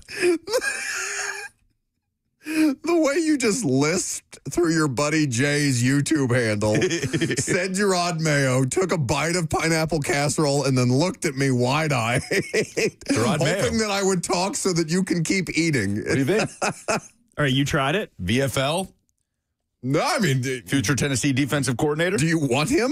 I think that'd be a great hire. Why? Well, because didn't work out 1 year with the New England Patriots as a head coach. He's suddenly a bad defensive coach? Well, no, I don't know that he's a bad defensive coach. Would he be a good college defensive coach? I have no idea. Has he ever done that? You're just going to hire him because he played at your school and you know his name? Okay. What is his resume? Gerard Mayo, you realize, coached for multiple years under Bill Belichick and was like responsible for the Patriots defense. Did you know that? Well, I guess you didn't know that. All things Bill Belichick. Isn't his son involved with the defense? Just to inform you, when Gerard Mayo retired from his playing career, he joined the Patriots staff, started as inside linebackers coach, worked his way up, and then he was hired to be the head coach. It didn't go well his first year. And you're taking me through the entire resume and then failed Patriots coach Gerard Mayo. Yeah, and then Bob Kraft made the move to let him go because he wanted to go hire Mike Vrabel. Yes. But Gerard Mayo was a very quick riser. So, yeah, I think somebody who took a job on the Patriots staff and quickly worked his way up to be the head coach in a 5-year span is probably a good defensive coach. And I think he'd be a good recruiter. He has not coached at the college level, that's true, but it's an intriguing name. Okay. How's that going for you? Now, there? have you tried it yet? I'm not going to eat that. You have to try a bite, dude. No, I don't. It would be rude. Okay, so how many? I'm the one who this is like a threat. I vehemently I'll be rude. hated this, and I'm gonna try a bite of it. Okay, you'll eat anything. That doesn't mean anything to me. Am I going to have to talk while the two of you eat? It's interesting. It's good. I don't believe you. Go ahead and all right, take it. Take a bite. What do you mean? I don't want to chew no more. You don't want to eat it anymore? I don't want to chew no more. You don't like it? It's bad? Not good. Okay. So I'm right, and I shouldn't eat that. I don't know. And it doesn't matter how rude it is. Sometimes it's okay to be rude. It's growing on me. It's like... It's pineapple and cheese and Ritz crackers. It can't be good. I love you, Stephanie, but this is... You just don't like pineapple casserole. It's okay. Okay, I like pineapple on pizza, and that's got cheese, but this is funky. All right, I also like pineapple on pizza. Pineapple on pizza is good. Pineapple and ham is good. Just this pineapple configuration is not going to be for me. It's like all mixing together in my mouth. Maybe it would have been better with... I got to spit this out. I hate listening to you talk with food in your mouth. It's one of the most disgusting things we've done. Why don't I take a call on pineapple casserole? Chris. Hey, guys, first-time caller. The Titans yesterday were just fooled us all, and it's not going to happen again. Okay. And the pineapples and cheese is Fat Kid approved. My great-grandmother made that, and it is absolutely good, but we don't put nutmeg in it. Okay, interesting. So we're now being critical of Mrs. Johnston's pineapple casserole. Apparently she made it the wrong way. She said that we could make fun of it. She was like, not many people like it. He said Fat Kid approved. Who said that? Chris. The caller. He didn't sound very fat at all. Sound like he's cross-claiming. Don't come around here claiming you're a fatty when you're not, dude, because I will sniff you out, buddy. What's that thing people say to make fun of, don't make my culture your... Don't make my heritage or my culture your... My heritage is not a costume. That's what it was. My culture's not a costume. My culture's not a costume. Casserole is a culture. I like casseroles, but just something. Maybe if they had like the diced ham that's on the salad bars in there, I'd smells like more. something I would never go near. Like, I like pineapple. Pineapple's my favorite fruit by a mile. Well, you got to take it home with you then. No, under no circumstances. Leave it out back for the cats to eat it. They would probably participate. It sounds like a nightmare. I'm trying to try some of this squash casserole. All right, go eat your squash casserole, and I'll take Don's call. What do you got, Don? Hey, good morning, fellas. Good morning. A couple points about UT football. Three things I'd like to say. The first one is, to me, it bothers me that Heupel always leaves his starting offensive line in there in games that are well decided. In the Florida game, the last time the offense had the ball late in the game, starting offensive line was still in there. I just think that, bodes for one of those guys getting hurt. And to me personally, I'm disappointed that, the backups don't get more time in games that are well ahead. My second point is I was looking on one of the websites this morning, and it had the grades, the season grades for every player that played X amount of snaps. And the offensive line, all those guys were in the 60s. So, again, I don't know if that's an average grade for an offensive lineman, but it was disappointing that all those guys were in the 60s. And a couple players, Tielander, Eason, they had really low grades on the defense. So it's just, these guys are the ones that are in there playing, and obviously I guess we don't have anybody else that can play any better. My last point is I'd like to throw in Justin Wilcox. He was a DC at Tennessee. Thank you, Don, but that's a minute on the clock. The callers can't hear the Oscars music, which feels cruel. I think it's nice like that. Okay. Well, it's a gentle letdown, but 60 seconds on the clock before we start to play the Oscars music that the caller can't actually hear. Justin Wilcox, an interesting name. He has been the head coach at Cal for, last decade plus, it feels like. Just got fired, was Derek Dooley's defensive coordinator at Tennessee, and had a pretty good defense, and left, and Dooley hired Sal Sinceri, who came in and orchestrated in 2012 a historically bad, like a record-breaking bad defense for Tennessee that had an offense that was putting up pretty big numbers. They went 5-7. Justin Wilcox is also an interesting name. William Inge, the linebackers coach, will serve as interim defensive coordinator, according to VolQuest. Oh, we have a note from Stephanie. In true childish behavior, I opened my gift before I read the card. So she says, Buck, Lucas, and Bert, your squash and pineapple casserole story made my day. As a true Southern lady, I make both. Here they are just for you. No offense at all if you don't like the pineapple. It's unique. Bert, the squash is especially for you. Love the show. Stephanie Johnston. Oh, that's so nice. Thank you, Stephanie. Which is very kind of her because we're very mean to her That's son. very kind.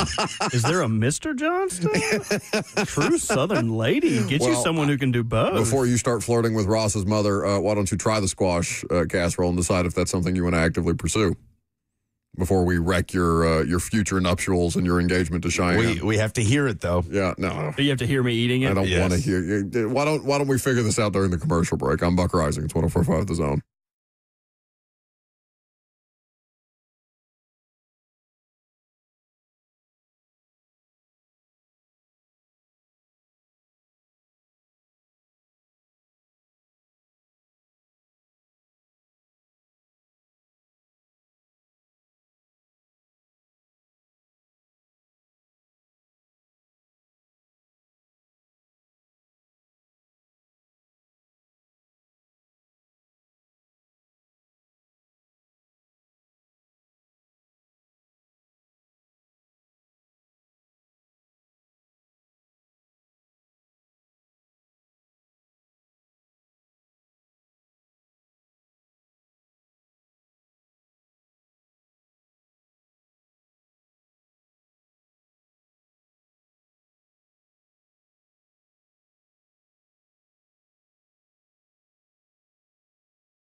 that Weird Al? Oh, yeah. Wow.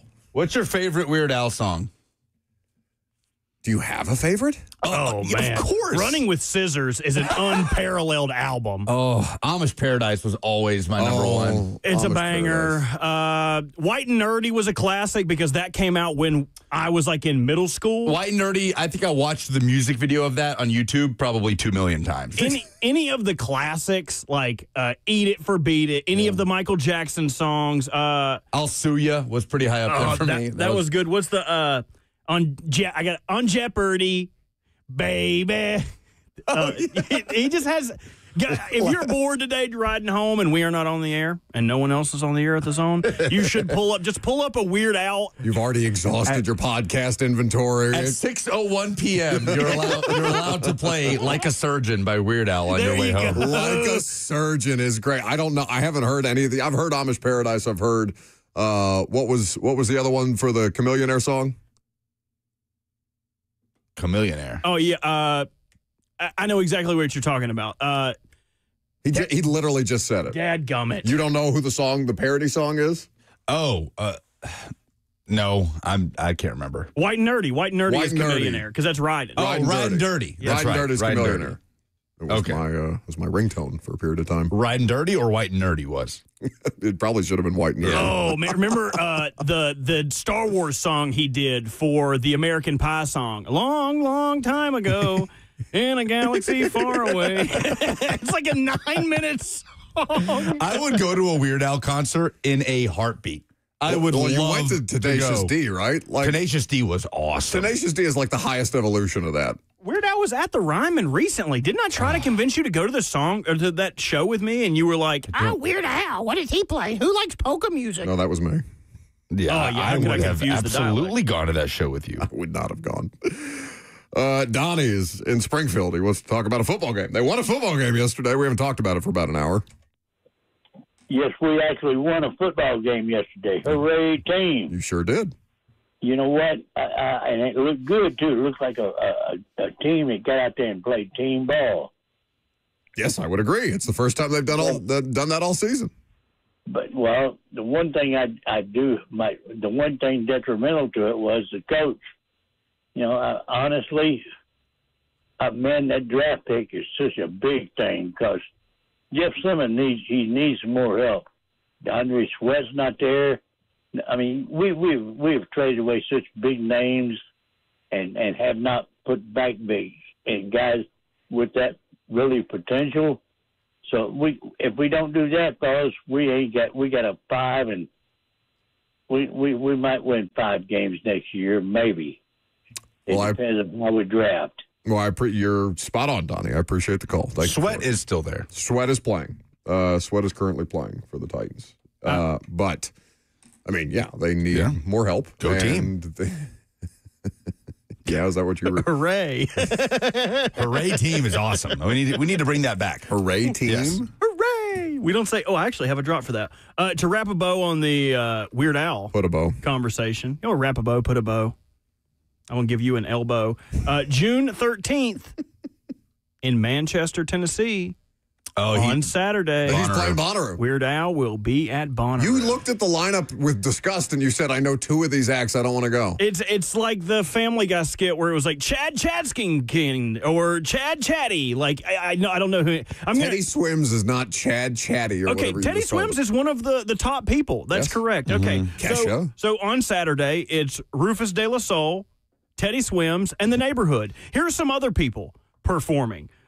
Amy and the Sniffs, Subfocus, Gordon City, Snow Strippers. Horse or Rock Band. I was going to say, this could easily be another version of Horse or Rock Band. The morning show does something like that. No, we do horse. I don't care what the morning show does. We do Horse or Rock Band. Well, I mean, there's adjacent. I also stole Horse or Rock Band from someone else. Buffalo Traffic Jam will be playing Bonnaroo.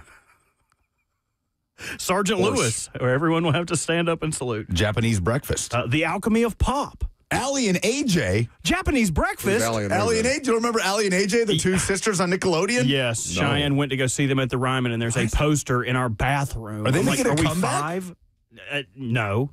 They were like the least talented Disney duo of all time. I think you and me are of a different Nickelodeon generation than Lucas is, even though there's only like 2 years between us. I don't think so. Sweet Life was. I grew up with the Sweet Life, and That's Disney Channel. Yeah, that's not Nickelodeon. my fault. My fault. No, my fault. Nickelodeon to You're me right, is, you're is right. Cat Dog, right?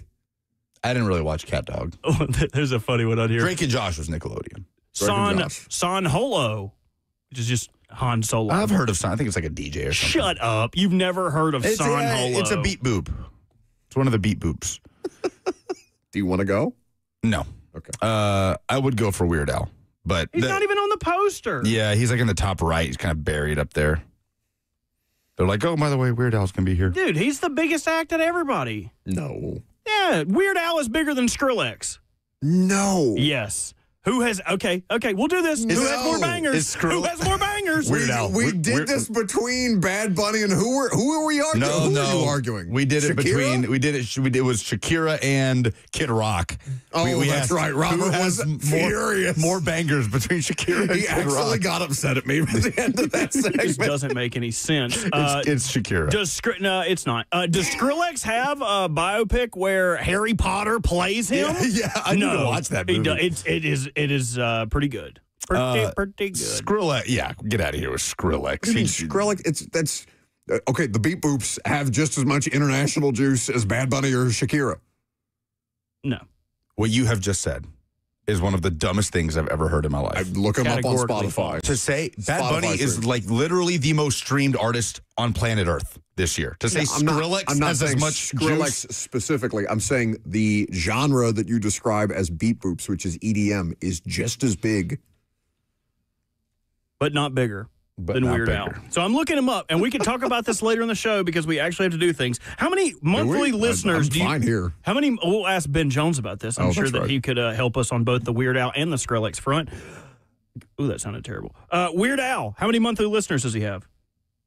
Monthly? Yes, on Spotify. How many monthly listeners does Weird Al have? I don't know. We can guess during the commercial break while you go get Ben Jones. No, we can keep it here. Compared to Skrillex? You're saying dadgummit, don't do it. All right, we'll talk about it later. Ben Jones coming up next.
12:01, good afternoon from the 104.5 The Zone Studios. I'm Lucas Panzica. The Titans winners at the Cleveland Browns under the snow, 31-29. Cam Ward, his first multi-touchdown game of his career with 2 scores to 1 interception, but Tony Pollard was the story with a career-high 161 rush yards on 25 attempts, 2 touchdowns, 1 of 65 yards, 1 of 32. Titans outrushed the Browns 184-61. Highest rushing total since 2022 for the Titans. Highest scoring performance from the offense all season. As the Titans pick up their second win, the Browns are 3-10. College football playoff rankings came out yesterday. The story, Miami jumping Notre Dame to get in with that final spot. That is not an automatic qualifier. Miami gets that last at-large. Notre Dame on the outside, and the Irish announced they will not be going to a bowl game. They are denying any bowl opportunities this season. Also in college football news, Tennessee has fired defensive coordinator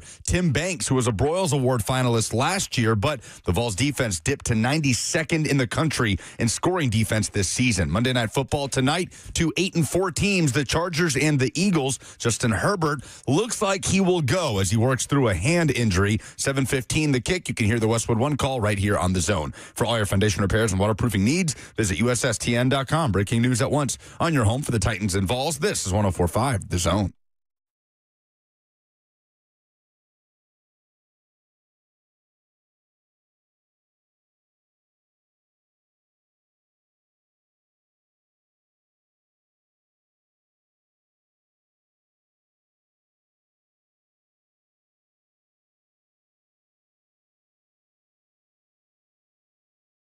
The first thing that Ben Jones did when he walked into this studio is have Robert Walsh bring him a cup of pineapple casserole. Fantastic. Look at you. Buck, that's how I know you ain't from the South. That's all right. There's a great many indicators of why I would be telling on myself from not being from this part of the country, but if the pineapple casserole is the thing that tells on me the most, I think I'm okay with that. Oh, you got worse stuff in the Midwest. Please. Like what? Midwestern food is garbage. I don't necessarily. Potatoes. Huh? All it is potatoes. I mean, it's really just potatoes, and if you're from Indiana, they kind of like they'll do the.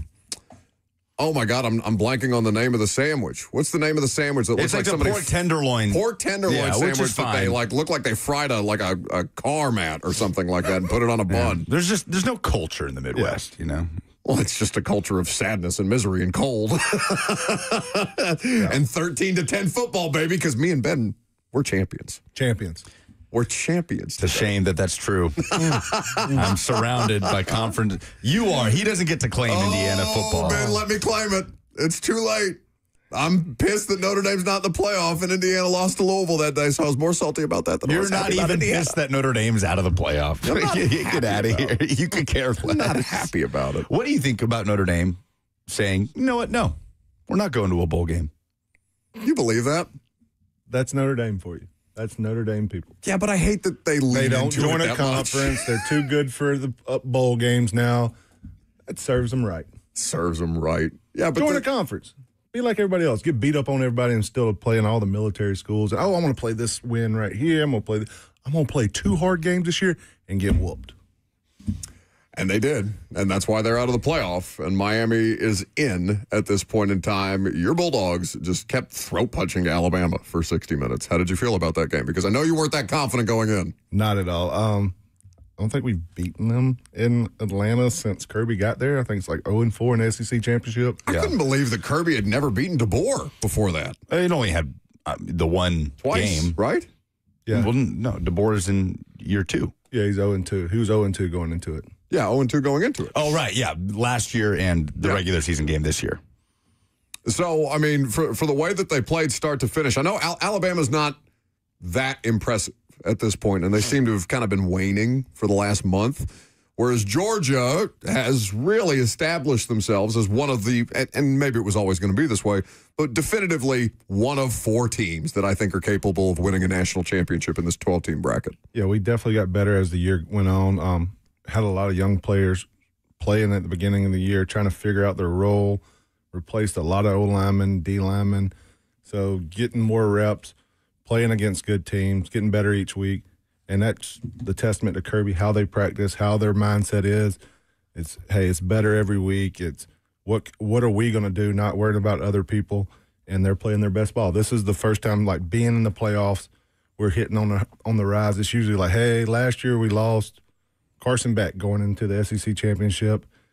What is it this year? Like, this year I think we're kind of healthy. We lose the center, but the young guy comes in and plays well.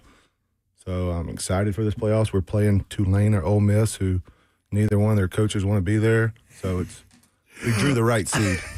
I think Summerall is going to take the Florida job and go on to coach in the SEC. But, I mean, we haven't made nearly as big a stink about the Tulane and James Madison coaches continuing to coach through this than we did with Lane. Is it just because Lane's messy? It's completely different.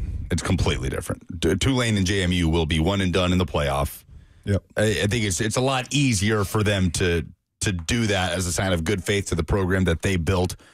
You can't have an SEC coach coaching an SEC team while also being the coach of another SEC team. 100%. The other thing we don't talk about is just the pure conflict of interest in that, right? Like, if you're the head coach of Tulane, he's recruiting down at Florida. That's what I'm saying. Like, the head coach of Tulane and the head coach of Florida, you might as well be working in two different industries. Yep. Right? Like, that's like being an engineer at one company and a chemist at another company. Tulane's in the playoff, Florida's not. That's true, but you get what I'm saying. No, I do. You can't. You just can't have that if you're Ole Miss. What the hell do I do with yesterday's Titans game? Look at us. Look at us. Look at us.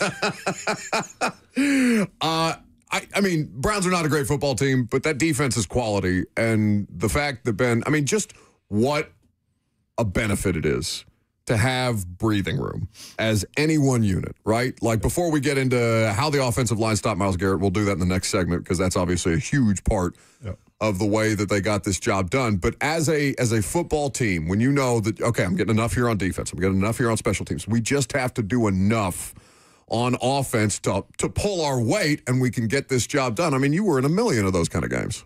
Yeah, I think the biggest thing is we still didn't play good football in the second and third quarter, but we were playing a bad football team who couldn't score in those quarters. That's when we began to get beat. We come out there, play a competitive first half. Somehow we play terrible in the third quarter, or down by 14. Then, hey, we're going to make a last-minute drive to make it close. Cleveland's bad. We didn't play good in the third quarter. They didn't either.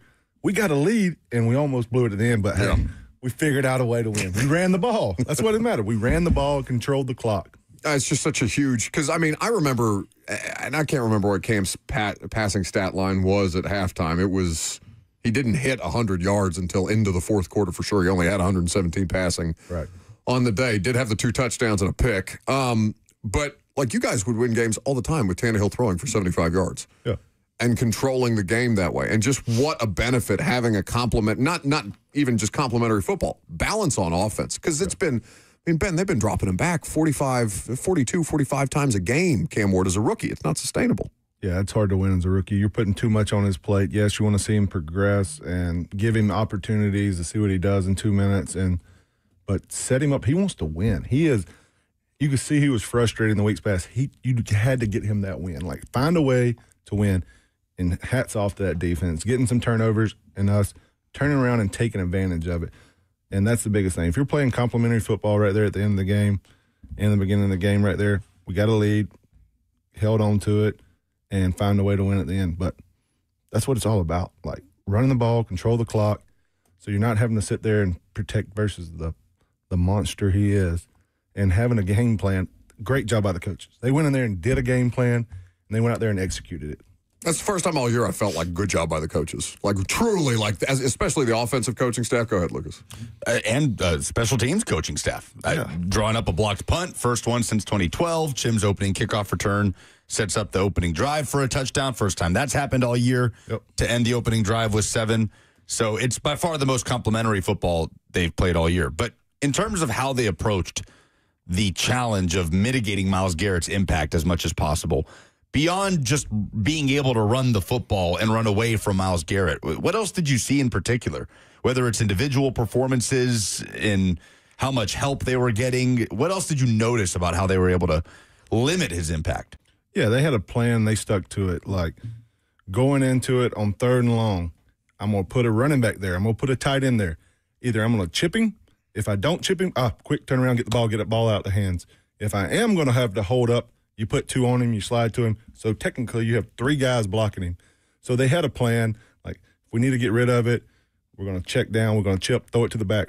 Oh, chip, get out to the tight end. We were taking our wins when we could. We wouldn't on sit back there and hold it and make our tackle blocking. And in the run game, if they didn't line up a tight end by him, if they didn't put a receiver there that could crack him, he puts his hand in the dirt and he shoots upfield because he thinks that. And what do? Hand it off, run it right up under him. We're sitting there like taking advantage of what we know he does well. And you got to think, we had a 200-yard game because they called back the huge one on Tajay. Yeah. They took advantage of him like playing upfield.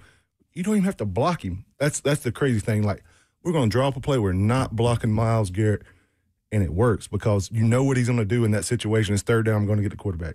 Run right up under him, break it for 3rd and 15. Yes, it was a procedural penalty. But, hey, when's the last time we ran over 200 yards? I think it was like 2020 or 2022. They said yesterday 2022, yeah.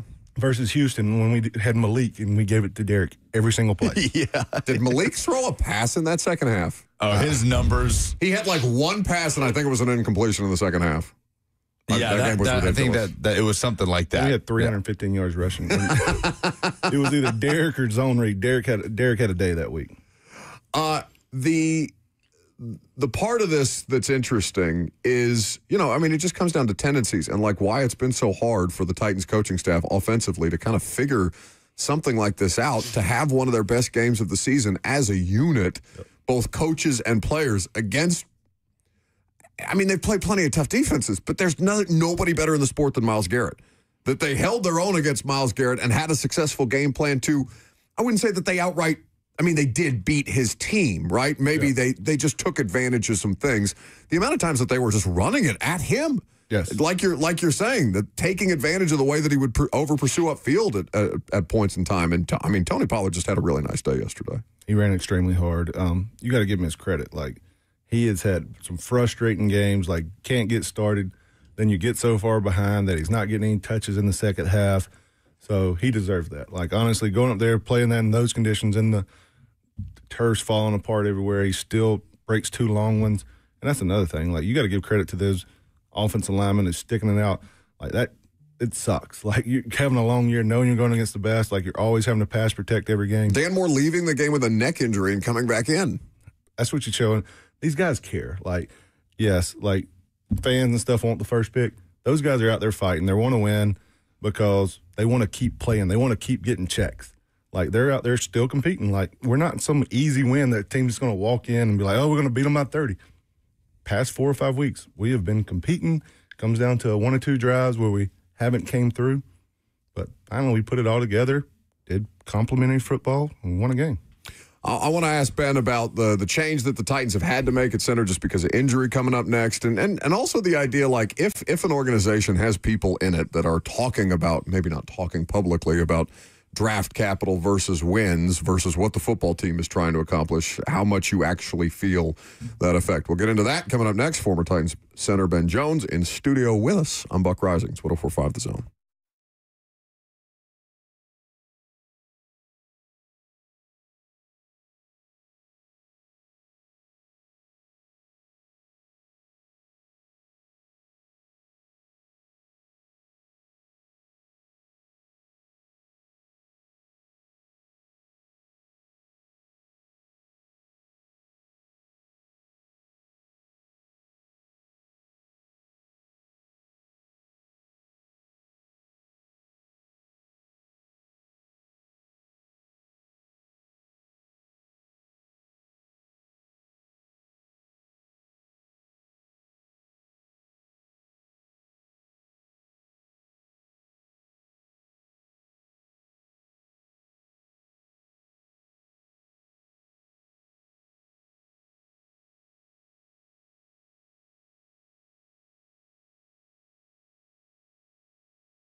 Welcome back to the show, fueled by Hattie B's Hot Chicken, the best hot chicken in the world. Ben Jones is here.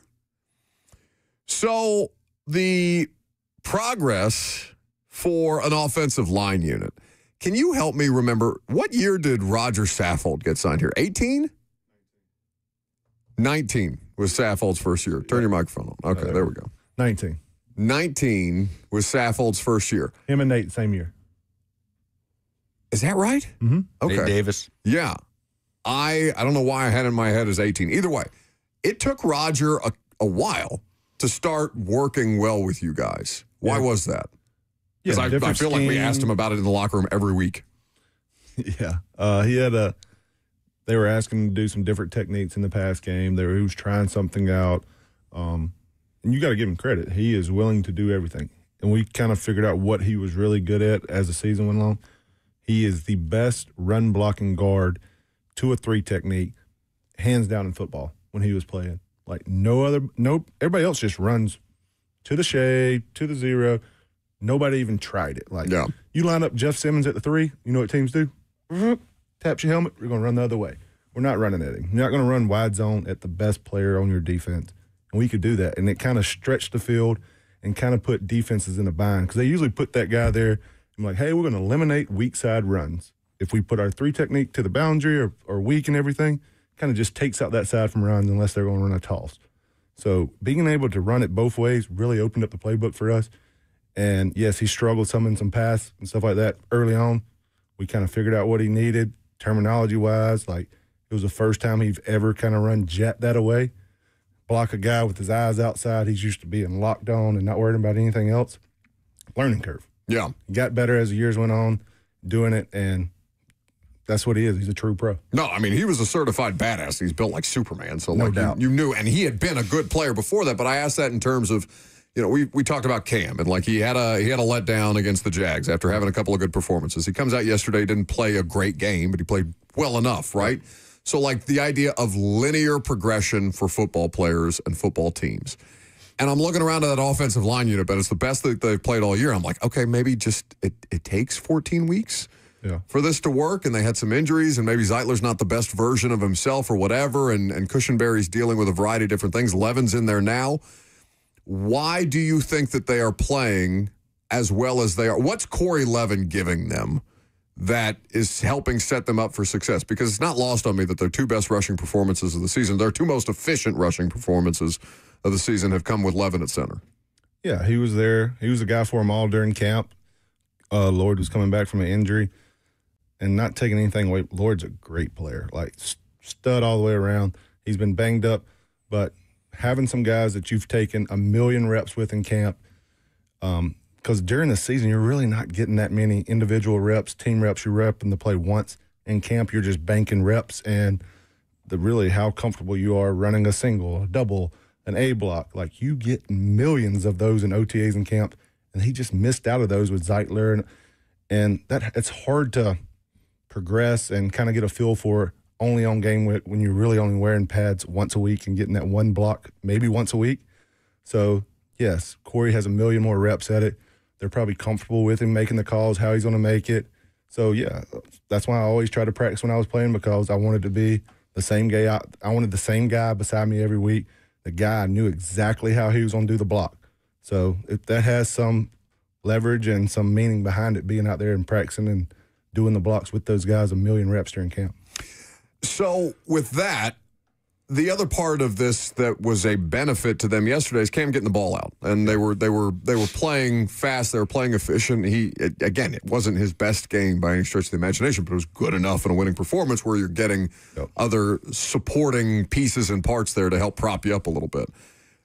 Zeitler's been criticized, I think, by Titans fans because he's at the end of his career and he's just not the best version of himself. But the idea, Ben, that he's playing in front of a quarterback that can at times extend plays and ask him to hold up longer in pass protection, smarter people than me will be able to talk about it in greater detail, which is why I'm leaning on you here.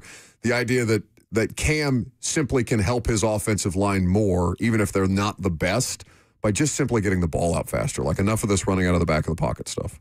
Yeah, that's O-lineman's best friend is getting in third and manageable, the ball's coming out quick, play actions, not sitting there and empty on second and third down, knowing it's a pass and knowing he's going to have to hold it to get guys 15 yards downfield to get the first down. So being in those manageable situations and scheming up plays like, hey, we're going to get the ball to our running back quick, get our playmakers the ball in space. And you know what Schwartz is. He's very aggressive, and the Titans took advantage of that yesterday. They ripped the long run, the second one, not the first one. They had a pin and pull system in. Linebackers thought it was a duo, your gap scheme. They pulled them, got them outside, touchdown. And the next time they gave him a 5-man box. If you give an O-lineman a 5-man box with the back, you're supposed to gash them. They didn't pinch it in. They didn't do anything special.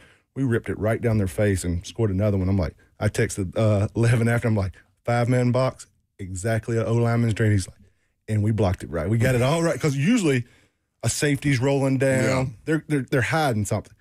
That's what Schwartz thought. He's like, I'm going to just give them a 5-man box and see if they can run on it. And we ran it right down their throat. Been a while since we've seen the Titans team do that. Love that. Yeah. It makes everything else better. Then you got to, hey, look at you getting fired up. Hey, usually a team if you line the 5-man box, they're daring you to run it.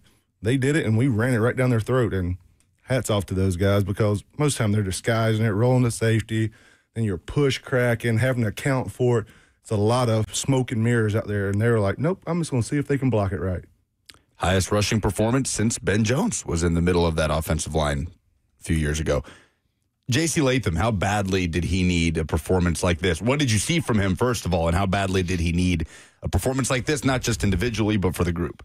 Yeah, he's stacking. That's what you want to see a young guy do, stack them. Like he went out there, they executed. Miles went to his side, both sides. He tried them all out. The only sack he got was on a 3-man game that Corey got picked around by the other guy. That is a coverage sack. It's not even really on the O-line. That's what you get right there as the O-lineman. Nobody really got beat clean, and that's what you want to do. You work together. You did a great job. They passed off games. They were efficient. Run blocked well. That was his side on the pin and pull. He was a backside right there on the 19-wonder that they gashed him on. Key blocks, and that's what you're expecting to see out of him and Zeitler. 2 big guys who be able to move guys and run the ball behind, and they were able to do that yesterday. Special teams, they were able to block a punt for the first time since 2012. Tim Shaw, the last Titans player to block a punt. And, for those who don't know, most do, Tim Shaw, who suffers from ALS, is around the facility all the time. I don't think I knew this much detail on it. Jim Wyatt has just written a story for TennesseeTitans.com that he is frequently in special teams meetings with John Fossil. He writes up special teams reports for players, individual players, after every game, constantly around. How often would you see him when you were in the facility? Is that something he was doing when you were playing? Yeah, he was there. He was in most special team meetings unless he was having a treatment. He'd be there on Fridays for like variables, like teach tape thing. Then special team was right after. But any special team meetings, if he didn't have them, he was there. And we loved seeing him there. He was always there. Coming in, you'd give him a hug, and he would do this talking. It was the most amazing thing how he could communicate with his machine and everything. And it shows you how much he cares, how much he loves this program. And it just makes you sit back and like, man, this guy's going through all this and is coming out here and trying to help us. So it's special. I didn't know Mike McCoy overlapped with Tim Shaw in Carolina.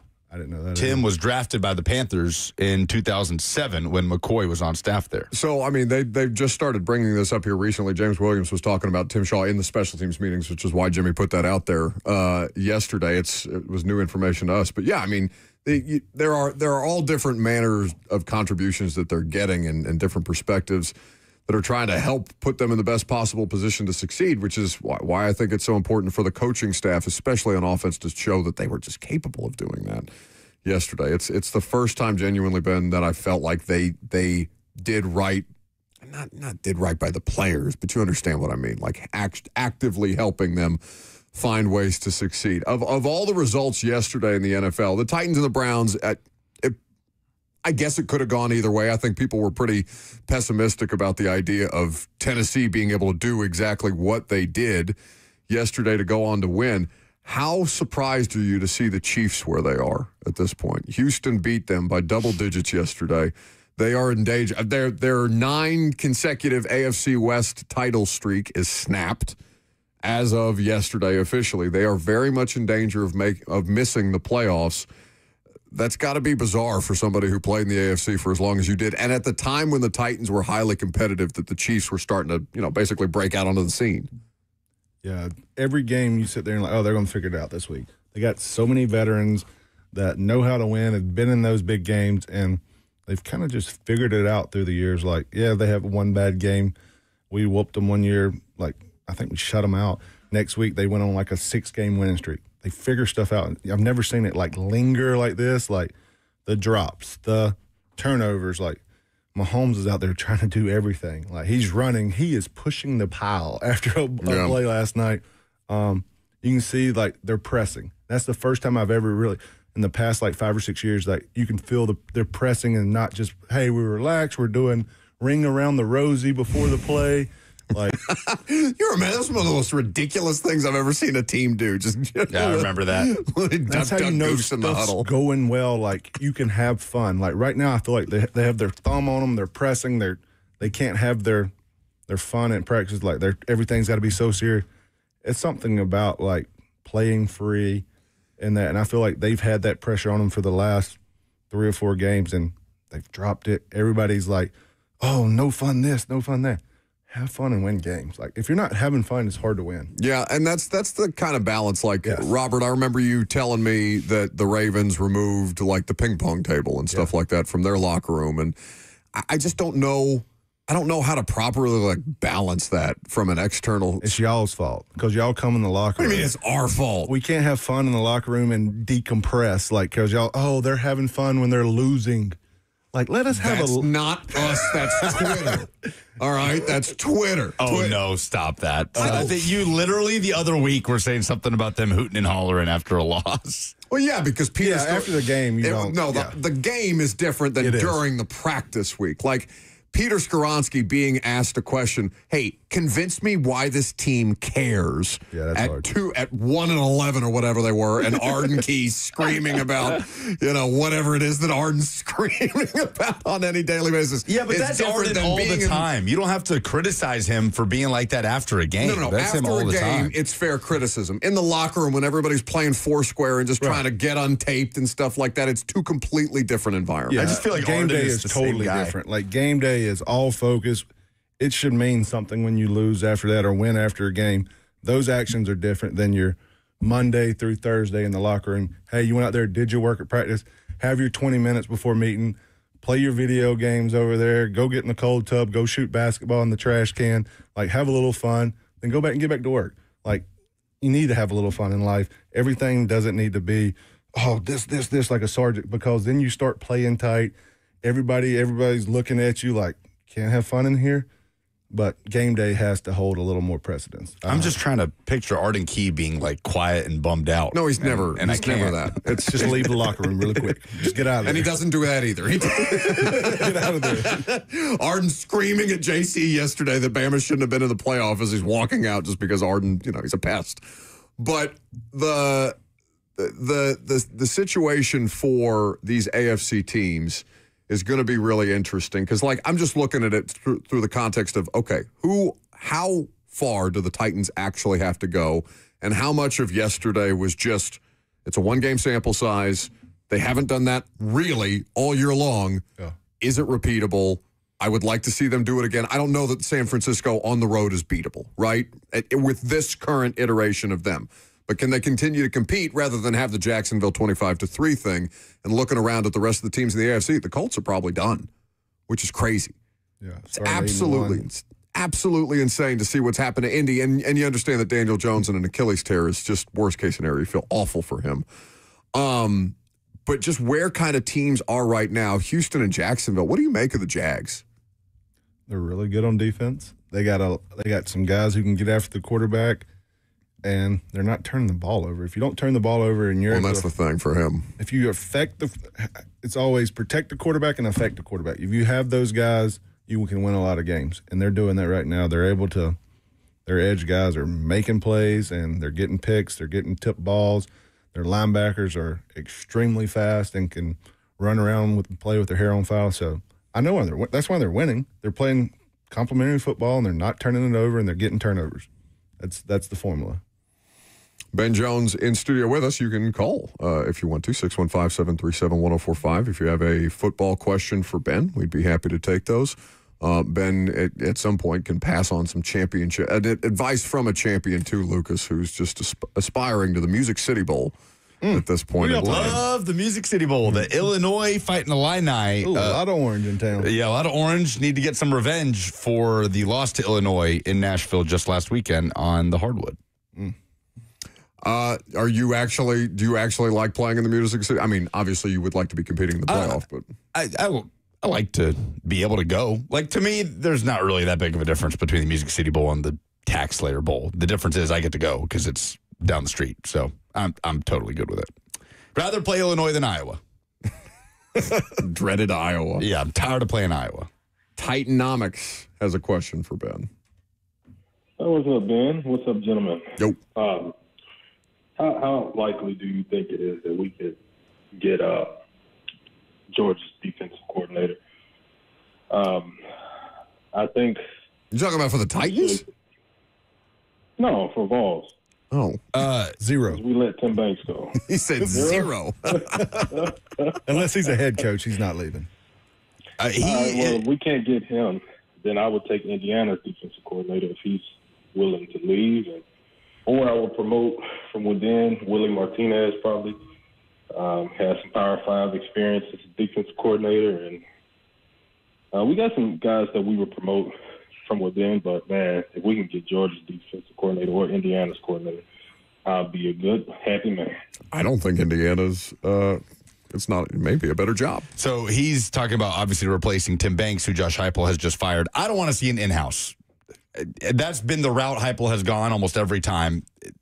I would like to see him go out and get the best candidate. Now, Travaris Robinson has been critical to Georgia's success over the last few years.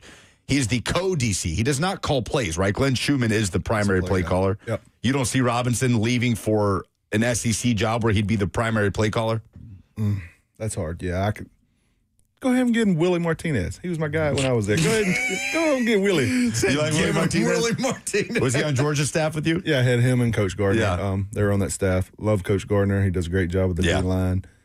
But, yeah, stop trying to steal our guys. Let us win. I wonder about someone like Jim Knowles. That was such a Penn State?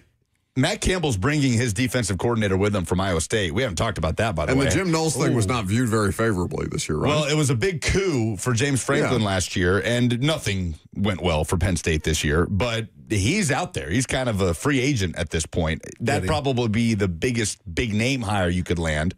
You seem very convicted in that. You know Jim Knowles at all? Yeah, that was a huge move in the offseason. Like, I didn't know if he had a bad beef with Ryan Day, like, hey, he went sideways. You don't see that a lot in the same conference. So I think he brings some more juice to it, but I'm loyal to my guys, Coach G and all them. I don't want to see a turnover of that aspect. I got some guys from Ensworth up there playing. They love those coaches, and I want to see that kind of build. But sometimes you got to make a splash. I got one. Will Muschamp. He's on that Georgia staff. What's he do? He's on the staff now? And he's an analyst.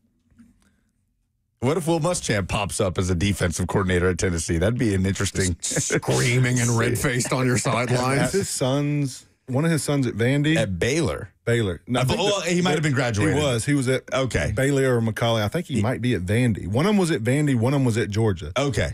So his son graduated high school. But okay. Proximity to family. He's had a good career as a defensive play caller. No, Jim Knowles would probably be the splashiest hire. We'll see what direction they go. Yeah, that's the big splash. Any advice from a champion to an aspiring Music City Bowl participant on the way out the door, Ben Jones? It's a great bowl. You can be in a lot worse places, like going to Shreveport or somewhere. What's the worst bowl game you played in? Shreveport. It was Shreveport. What did you get? The disgust with which you said Shreveport. What's the best free thing you got for playing in Shreveport? Was it just the Shreveport Bowl? Like the Meineke Park Bowl? Advocare? I don't know. Like we got a watch with the logo on it. Maybe a ball and maybe a ball. Oh, it had a gift package. Like you could go into like this thing and pick like a digital frame, some headphones. Like you had like 4 or 5 digital frame. Like you had like 5 points that you could pick from this like 5 little electronic things. Maybe an MP3 player. These are like the kind of gifts that a bank offers you when you open up a new checking account or something like that. What, Robert? Was it? Sorry to bother you with information, dude. I almost cussed it. That was the rudest you've. I'm not even going to share it anymore. Turn his mic was it down 2012, Ben? No, I was in the league. That would have been 2009. Oh, that's unfortunate because in 2012 it was the Duck Commander Independence Bowl. I would have loved that. I would have loved that. Tanny got absolutely murdered that game by Rashad Jones. I remember seeing it because he was playing receiver. He caught a skinny post and got killed. I was like, oh man, we just saw a dead body out there. Poor Tanny, and because they had Von Miller and we came out, it was like freezing cold and rainy. I was like, oh, Von's going to be going to the league. He is not going to play hard today. Pretty good guy. Hallelujah. It was the Independence Bowl in 2009. I did not attack you stridently. I did it because both. All right. Appreciate you, Ben Jones. Hey, great Titans win. Glad you came in, man. Great to see you. If you want some pineapple casserole on the way out, get you another cup. Take the whole thing with you. Hell, when we come back, we'll update polls. Me and Lucas will talk about our love of casseroles, maybe play some Weird Al, and we'll do that next.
Welcome back to the show. Fueled by Hattie B's Hot Chicken. We don't play enough Mac Miller. He makes my top 5 Spotify Wrapped artists every year. He's always going to be in there at some point. R.I.P. I feel like such a freak for using Apple Music, and the rest of the world uses Spotify. Just the interface of Apple Music, I just never. Oh, see, I feel the exact same about Spotify. Like I'm like confused how to do things. Maybe I just haven't spent enough time with it. Either way. What are the other 4 if Mac Miller is perpetually in your top 5? Bad Bunny. Bad Bunny has to be up there. I usually pride myself in a very wide range. I can listen to rock, or rap, or country, and bluegrass, and blues. But in 2025, I pretty much just spammed Bad Bunny and Dua Lipa for the entire year. Tell everyone what your listening age was. 23. For sure the youngest I've ever been tabbed as. Oh, it tells you like what your listening age is based on your preferences. I was 65. Yes. Yeah, I would have to be. I would be in my 80s easily. I mean, I don't know. I'll listen to just about everything, but you get caught up on a little Elvis kick every once in a while. Last call for phone calls if you got them. 615-737-1045 is the number. So, we do have a Monday Night Football game between the Chargers and the Eagles. These are 2 8-win teams. This is probably not going to be a good football game. Do we know what the status of Justin Herbert is yet? Sounds like he's going to play, but he is dealing with a hand thing. Was questionable going into the weekend. This is probably going to be a gross game because the Eagles look, I mean, I don't know. The Titans have looked bad on offense all year. One game, they turn it around and they look like a reasonably high-level NFL operation. The Chargers, with or without Herbert, just given their offensive line situation, obviously they're a better football team with Justin Herbert at quarterback. But this, I don't know, this is probably going to be it should be one of the grimier games of the weekend. Chargers also get a Marion Hampton back off of injured reserve. I believe that. the Eagles will be without Jalen Carter on their defensive line. Well, that would be beneficial. This is a big game for both teams. We saw the Bears go from the 1 seed in the NFC yesterday to the 7 seed in the NFC. Oh, I didn't watch that. What happened? They lost to the Packers. Oh, my God. But that's how tight things are. It was close when I was boarding. It was a really good game. It was a really good game. Jeff Hafley's defense came up with the stop at the end. Bears pushing to tie the game. Caleb Williams throws an interception in the end zone. That's great. I just pulled up the standings. Yeah, that's what it is right now. From the 1 seed to the last wild card spot as it currently stands. The Chargers at 8-4. The NFC is so much better than the AFC is this year. It's very tightly compact. The Chargers are 8-4. They're the 6th seed in the AFC. The Eagles are 8-4, the 3 seed in the NFC. Luckily for the Eagles, they have a handle on the division. The Cowboys are 6-1, but there's not a lot of margin for error for these teams. So if the Chargers were to lose, I'm not sure what their tiebreaker would be with the Colts, who are 8-5 and obviously are, facing a lot bigger problems than their record at the moment. Who fell further than the Bears did. They're all the way down to the final wild card. I wasn't going to do that until tomorrow. Oh. Well, it could also be worse. You could have been leading your division and then just not being in the playoff picture at all now. What do you want me to say to you? I don't need you to say anything to me, dude. You've already said plenty. Last segment, yeah, I pulled it, dude, because this is just downright rude. 5 little electronic things. Maybe an MP3 player. These are like the kind of gifts that a bank offers you when you open up a new checking account or something like that. What, Robert? Was it? Sorry to bother you with information. Dude, it's literally like if your parents are having a card night and you walked in there to be like, I threw up. And they're like, what do you want, kid? Get out of here. We're talking about booze and women and parts of stuff. I was trying to clear space so that you could talk, because if I don't say what, Robert, then the two of them are going to jump in because they can't see you. Okay, similar to Cheyenne. I'll tell you, it's all about how you say things, honey. It's not about what you say, it's how you say them. You're not going to be able to fix my because when you say out or something like that, what, Robert? What do you want, dude? What do you want? That's as nice as I've ever said what, Robert, to you. I don't think so. So sometimes you're downright delightful sometimes when we talk. And I'm like, oh, who is this guy? And then you're, harumph. Coming up on Christmas, Buck's like, hey, anybody need some coal? I've got a surplus. Jerk. I was trying to do a thing for you, and instead you think I'm a jerk. That sounds about right. 615, well, there's no point in giving out the number. We need to do some polls and get out of here for the day.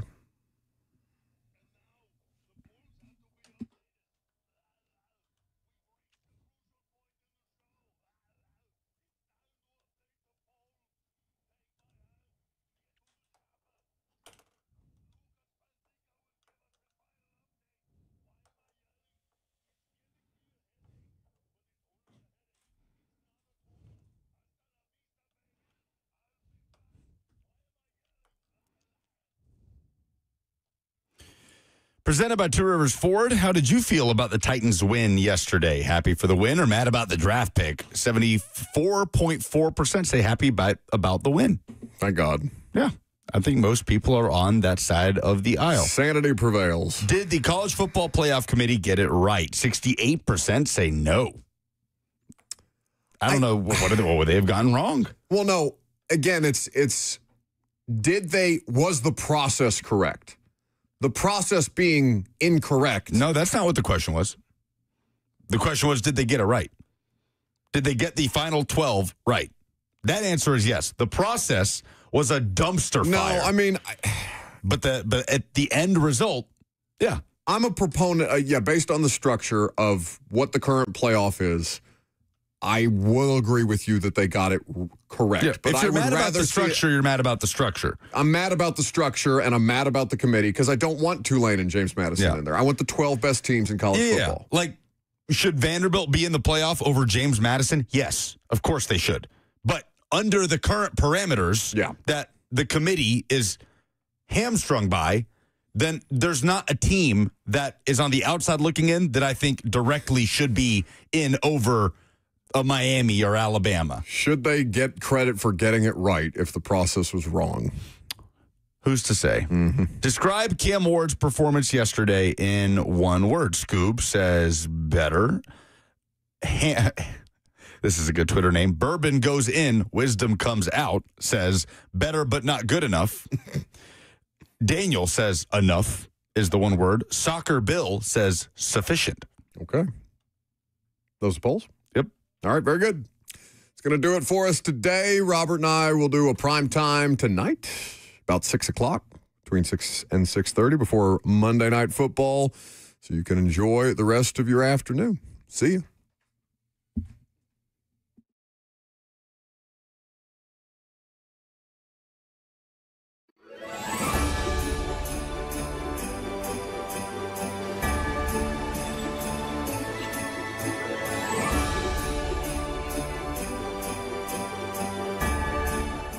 Everybody come join us on Tuesday, December 9th at Nissan Stadium. It is our 18th annual Toy Field, where we gather toys for underprivileged children. I couldn't imagine if I woke up in the morning on Christmas and my kids were there like expecting something and there was nothing.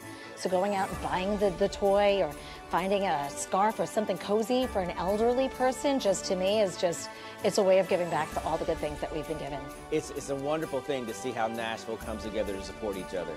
And we know this has been a tough year for a lot of people, so this is going to be even more of a special time for us to come together as a community and support each other during the holiday seasons. When giving a gift fills you with more joy than getting a gift, then you begin to understand the joys of Toy Field, which is a wonderful event put on by Cumulus Media. So join us on December 9th. That's a Tuesday at Nissan Stadium. We will be there, and we can't wait to see you and all the toys that you bring.